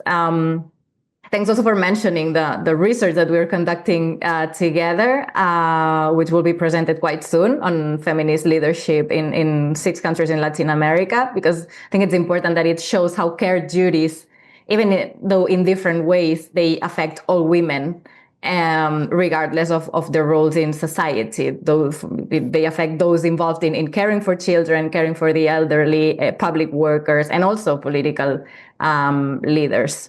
So thank you once again, Maria Fernanda, for being with us today. With this, we conclude this segment, and now we move on with the Agora segment. I leave this beautiful job in the hands of my colleague Jordi Pascual, Assistant Secretary General for Knowledge Co-Creation and also coordinator of the Culture Committee. It's been a pleasure accompanying you and guiding you throughout this session. I hope you had lots of new ideas and thoughts to keep working on building this agenda of care. Jordi, the floor is yours. Anna, thank you very much. We carry on analyzing care infrastructures that can be hard on the built environment, material structures, as well as soft initiatives, soft infrastructure, policies, programs aimed at fostering caring approaches at the local and regional level. In the Agora, in order to guide or to give some clues for the next speakers, let me recall the questions raised by Montpellier, Cocody, and Barranquilla. Montpellier, how, in your experience, can local governments contribute to building a care-orientated society? Do you have examples? And can we measure our society's capacity of care and well-being following the Bhutan National Happiness Income? Cocody, how can we oppose the efforts of some industrialists, to give them a name, who in name of competitiveness prevent measures to protect health and the environment? And from Barranquilla, how can we rethink the role of development banks in subnational, local, regional financing models so that these programs include a social investment component, because we have the evidence that this social investment component reduces caregiving burdens and make the economy grow. The first speaker in the Agora is Jordi Vaquer, the Secretary General of Metropolis. Jordi, you have the floor. Thanks, Jordi, and hello, everyone. I'm going to focus on actually the first of the questions quickly, which is how do we measure? Because it brings us back to an experience that 12 years ago Metropolis started, which was an effort called Caring Cities. It was led by Johannesburg back then, and for 4 years, several cities in Metropolis, Johannesburg, Mexico City, Guangzhou, Buenos Aires, several ones were working on trying to think about a barometer for caring cities. And the whole effort ended in a big report, and some of the conclusions, the starting point was it happened in Johannesburg in South Africa, and started saying that the idea of Ubuntu, this African concept, was very connected to the idea of caring cities. And 4 years later, some of the sentences I quote from the last report are that a caring city is one that offers denizens the possibility of experiencing a good quality of life. Or another one is that the caring cities are those that truly place the dignity of its denizens at the center while addressing the basic provisions of city governments in a ways that recognize the intrinsic value of people. And this isn't very conducive to action. That's our first reflection, right? We ended up talking about care and caring cities in such a broad sense that it was almost synonymous with local service provision, with everything the local governments did. And that's not useful because it's not transformative. So in the sort of second stage where Metropolis took this concept, we focused on some of the issues that Maria Fernanda and also Ana Moreno on the chat have been mentioning, which is on care as work and as an economic activity and as an activity which has the very direct consequence for society and also on the people who do work. So interestingly, I was looking at the full report in 2017 of Caring Cities. There's no mention to care work, no mention to caregivers, to the people who do the most of it, right? So putting this at the center has been a good start. But of course, and as was said at the very beginning, the individual way doesn't lead very far. Although the individual way brings us to a space, which is the rights, which is important. The right to get care when you need it, the right to decide whether or not and in which conditions to give care and not to be forced into a position of caregivers, and the rights as a worker in the care space, right? So that's important, but we don't want to stay at the individual stage. And so where we've moved on is to the systemic approach. Systems that will transform the way in which care is provided in society so that more people will have access to better care, but also those who provide care will not be disadvantaged for it, will not be forced for it, will not be put on a worst social position. And of course, we all know this tends to be everywhere in the world, women, overwhelmingly, very often poorer women. Right? So this approach has brought us to a place where we're now basically working on two different strands. How do we provide tangible solutions and tools for those cities who want to not do piecemeal approaches that one could usefully qualify as care approaches, but actually transform the way in which care is provided in society? Right? The quality and who provides. And this has to do with a toolkit that we've created for this kind of policies, and also a fund that provides some cities the possibility to start with the provision of care systems. And I keep repeating systems because non-systemic approach, piecemeal approaches to care will not have the transformative effect we believe is essential. And it's the value of talking about care and putting it at the center. And the second thing we're doing, and I finish with this, is that we believe we need to go beyond arguments that will make us feel good, but will not convince those who are either indifferent or uninformed or unconvinced. right? So we cannot ask every city to buy a certain discourse we believe in, but we can create vocabulary and examples and arguments that will cut through indifference, that will cut through skepticism, and even sometimes will cut through hostility, because we want the idea of putting care at the center to be permeating all sorts of cities. We've been doing this also cross-culturally. We've been engaging very different spaces from Latin America, where the approach has been getting a lot more traction, and bringing it to other spaces. And our call here is for this focus on caregivers and care work, and focus on tangible solutions and on useful arguments to advance the cause. That's what Metropolis is working in, and our call is join us in this effort if you share this approach. Thank you. Thank you very much, Jordi. Thank you very much. That was very, very clear, very to the point. Thank you very much. The next speaker is Nicolas Yu, the director of the Guangzhou Institute. Nicolas, welcome. Good evening. You have the floor.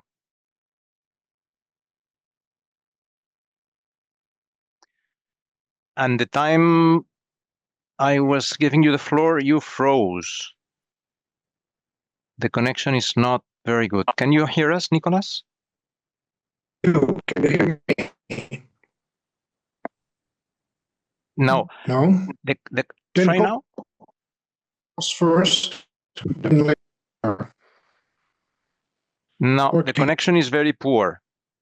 The connection is very poor. Let's try to see, colleagues. Let me cut off the video. Is that better? Much better. Yes, let's go ahead, Nicolas. You have the floor. Okay, thank you very much. I just want to agree very much with the people who spoke before me, and I think these are very important points that are being made. And I also want to say, yes, definitely in the case of my city, Guangzhou, we are looking at both the soft and the hard aspects of caring infrastructure. But to answer those three questions, which I think are the most important issues for debate here, number one is, how do you measure? And here Guangzhou uses several indices, several benchmarks, etc., to measure how well we are caring for the society. One of them is we adopted a 15-minute community circles approach to our urban management and planning. And this is done in a participatory manner with each neighborhood, almost at the street level. And the people in the neighborhood actually define which are the priority services, public goods, etc., that they would like to see within a 15-minute walking or biking distance. So I think this is a very interesting way. It's a proxy way of measuring how well you're responding to the public service and care needs of your neighborhood. And this is done neighborhood by neighborhood in Guangzhou as we speak. And at present, I think we're covering about 2/3 of all the districts in Guangzhou. It's still work in progress, but it's definitely a metric that I think is an important one, and that comes very close to the 10-minute city concept as well. But another measure that we use in Guangzhou is to survey, especially working parents and the elderly, what do they find stressful in their daily lives. And there has been a concerted effort by the government of Guangzhou to systematically remove all the pinch points that are causing stress for the working population and for the elderly. So just to give you one example, our enterprises depend a lot on what we call migrant workers. Migrant workers are workers that have come from other regions, other provinces in China. They do not have parents or relatives living in Guangzhou. So over the last 5 years, since COVID, Guangzhou has created over 1,000 daycare centers especially for migrant workers. And these daycare centers are places where the working parents can leave their children, but also the children get after-school coaching and after-school recreation. So basically, it's taking away the burden from working parents, often from the lower middle classes, to have to deal with both productive and reproductive aspects of their life. Another issue that is very important, I think, is the financing one. And this is, I think, critical to the whole undertaking, because unless we have a business model that allows us to finance care, it becomes a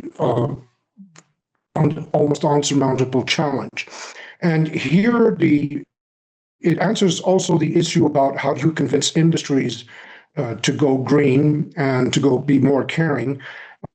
And the way that we have been doing that in China throughout, but especially in Guangzhou, Guangzhou is one of the pioneers of this, is through green financing. So here again, the local government, together with the stakeholders, defined what are the metrics that we want to achieve in terms of happiness, in terms of health, in terms of well-being. And green finance, the public, if you wish, the public sector takes the lead in engineering green finance for those industries in order to adopt a much more healthy, greener approach. So this was done with our bus company, where all the buses were converted to electric buses, and 20,000 taxis were converted to pure electric taxis within a very short period of time. All the buses were converted in 1 year, and all the taxis within 2 years. And this was done with green financing. And this was one of the major complaints of the citizens of Guangzhou, is how do you actually reduce air pollution? How do you reduce noise pollution and congestion?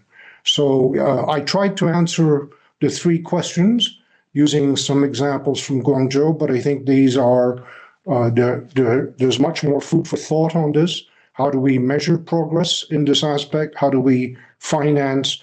And of course, how do we induce our industrial partners to be part of the mission? Thank you.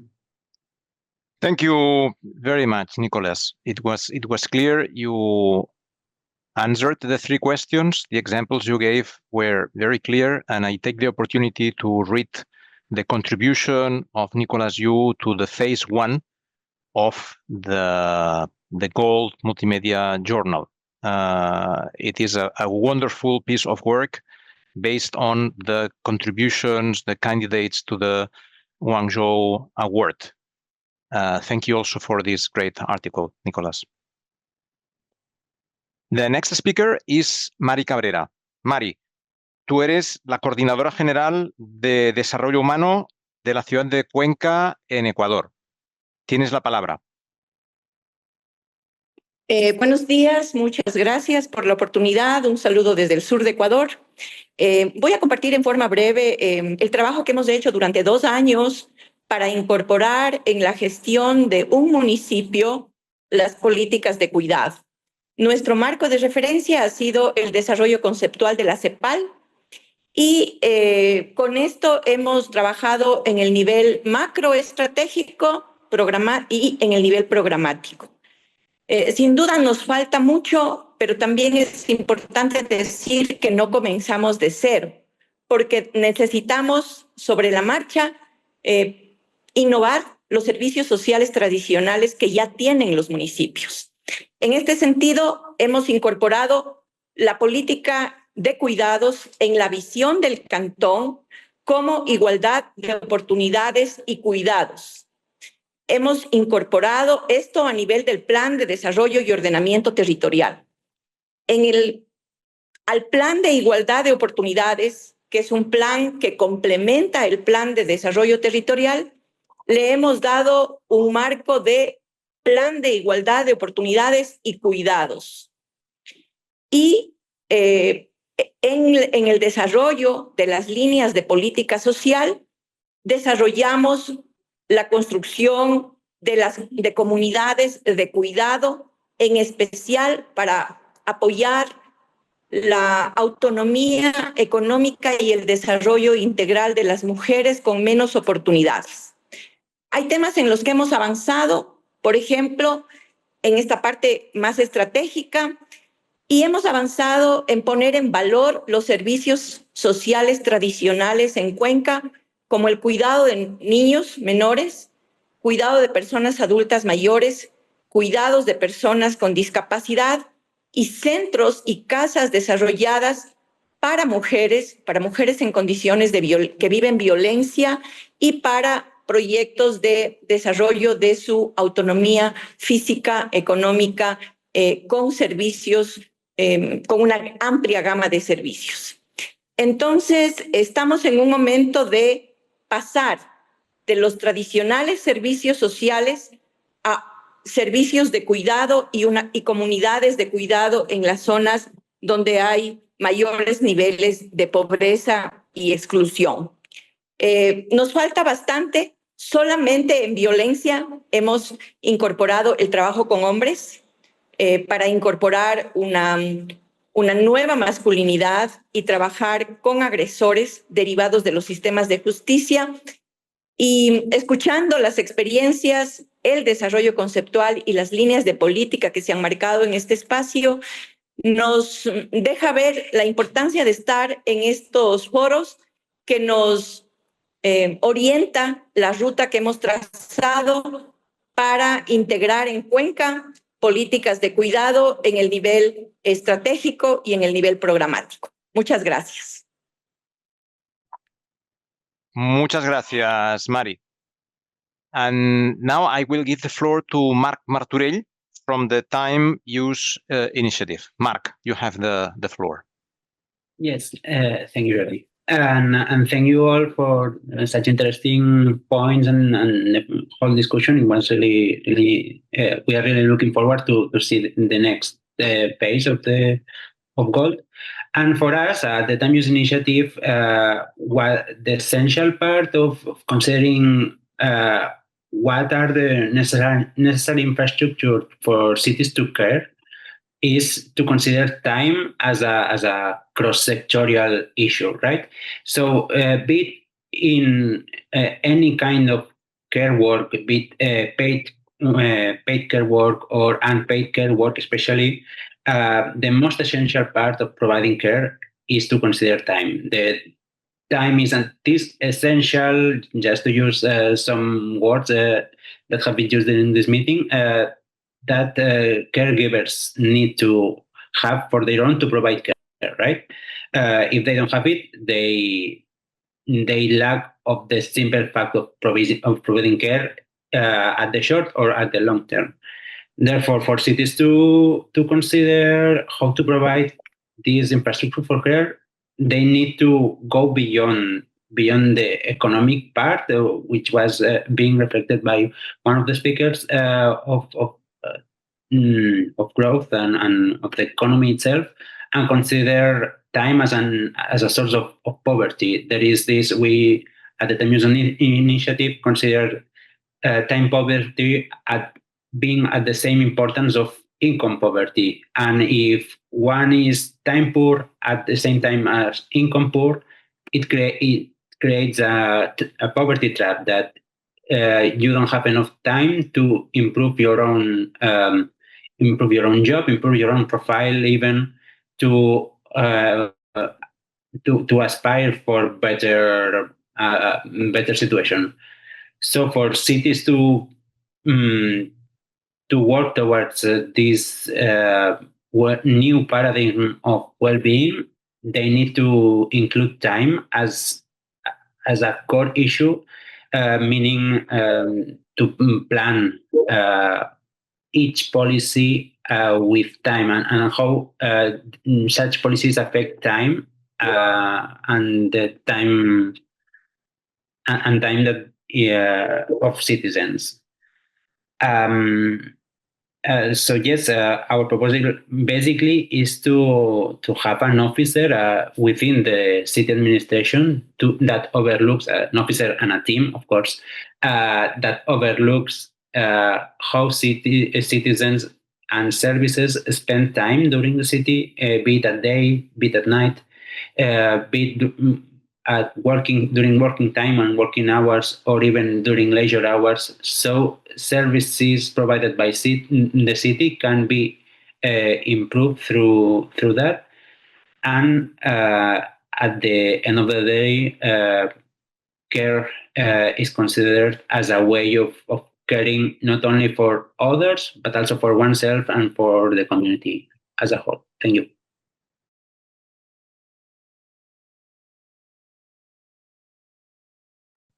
Thank you very much, Mark. Thank you. Is there anyone else that wishes to take the floor for a 1 minute comment in this section of the Agora? We do not see anyone with the hand raised, but if you wish to take the floor, please do it in the next 5 seconds. Otherwise, we'll move to the final segment, the takeaways for our strategy.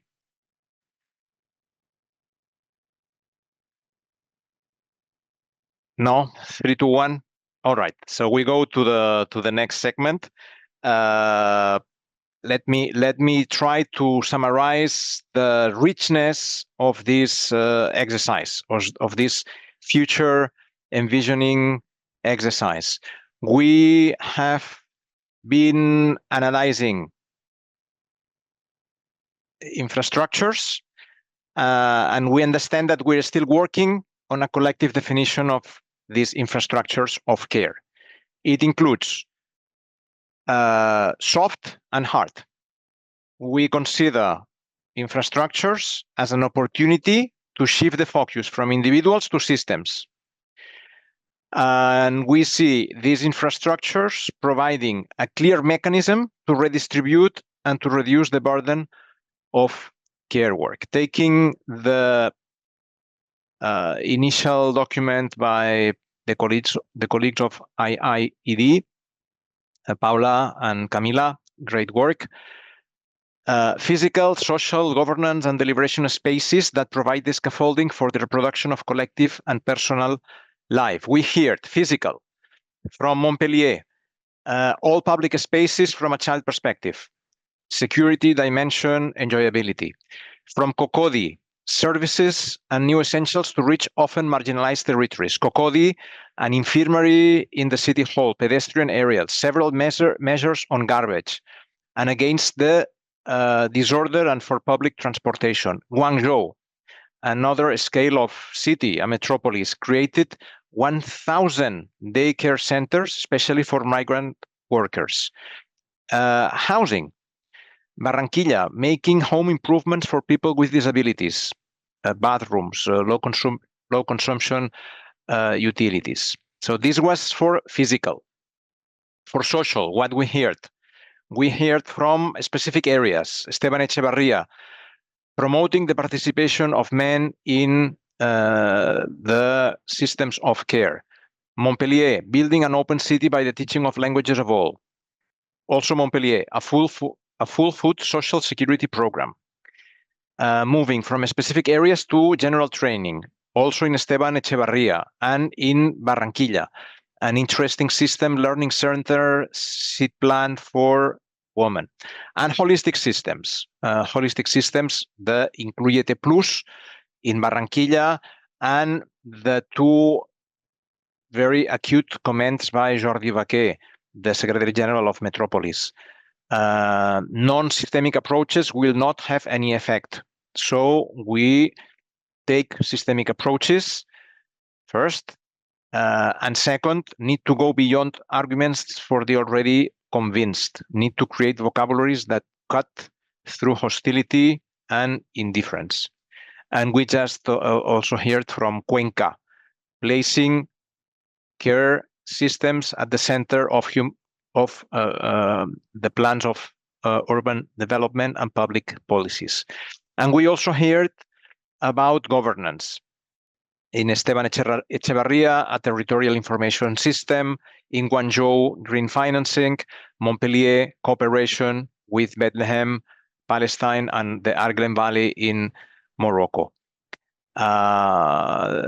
Is this covering everything? No, it is not covering everything. We have gaps, and this is where the research team of UCLG will work in the next days, weeks, months, but yeah, okay.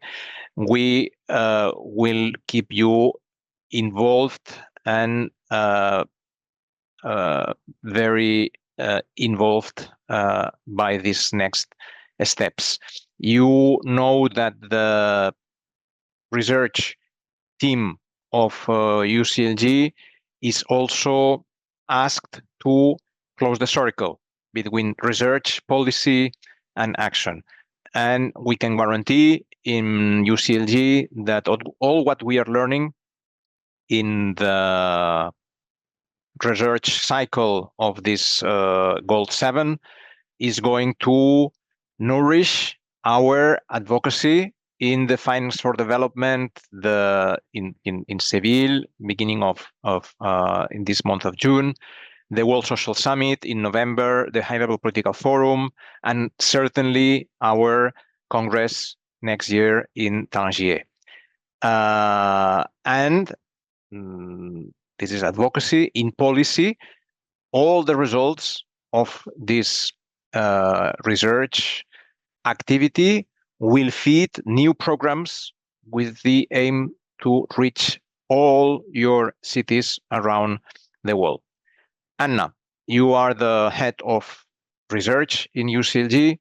Do you want to say the final words of this future envisioning exercise?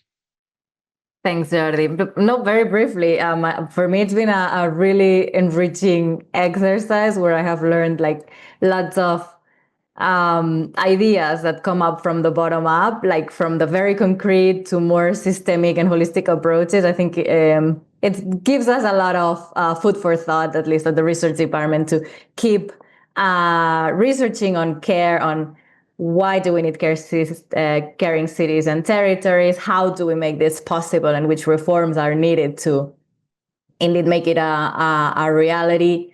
And as Jordi was saying, to make sure that all of this research that we do, it permeates also the policy debates that we've got within UCLG and with partners and in other arenas, and also all of the advocacy that we do when we go to the Financing for Development conference, where we go to the high-level political forum to discuss gender equality, but also decent work, life below water. How do we place care at the core? So yeah, that's the next steps that we take, and we thank you again, all of you, for being present, for bearing with us for these 2 hours and 20 minutes, and yeah, looking forward to keeping engaging with you in this beautiful exercise. Thank you. Stay well. Thank you. Goodbye.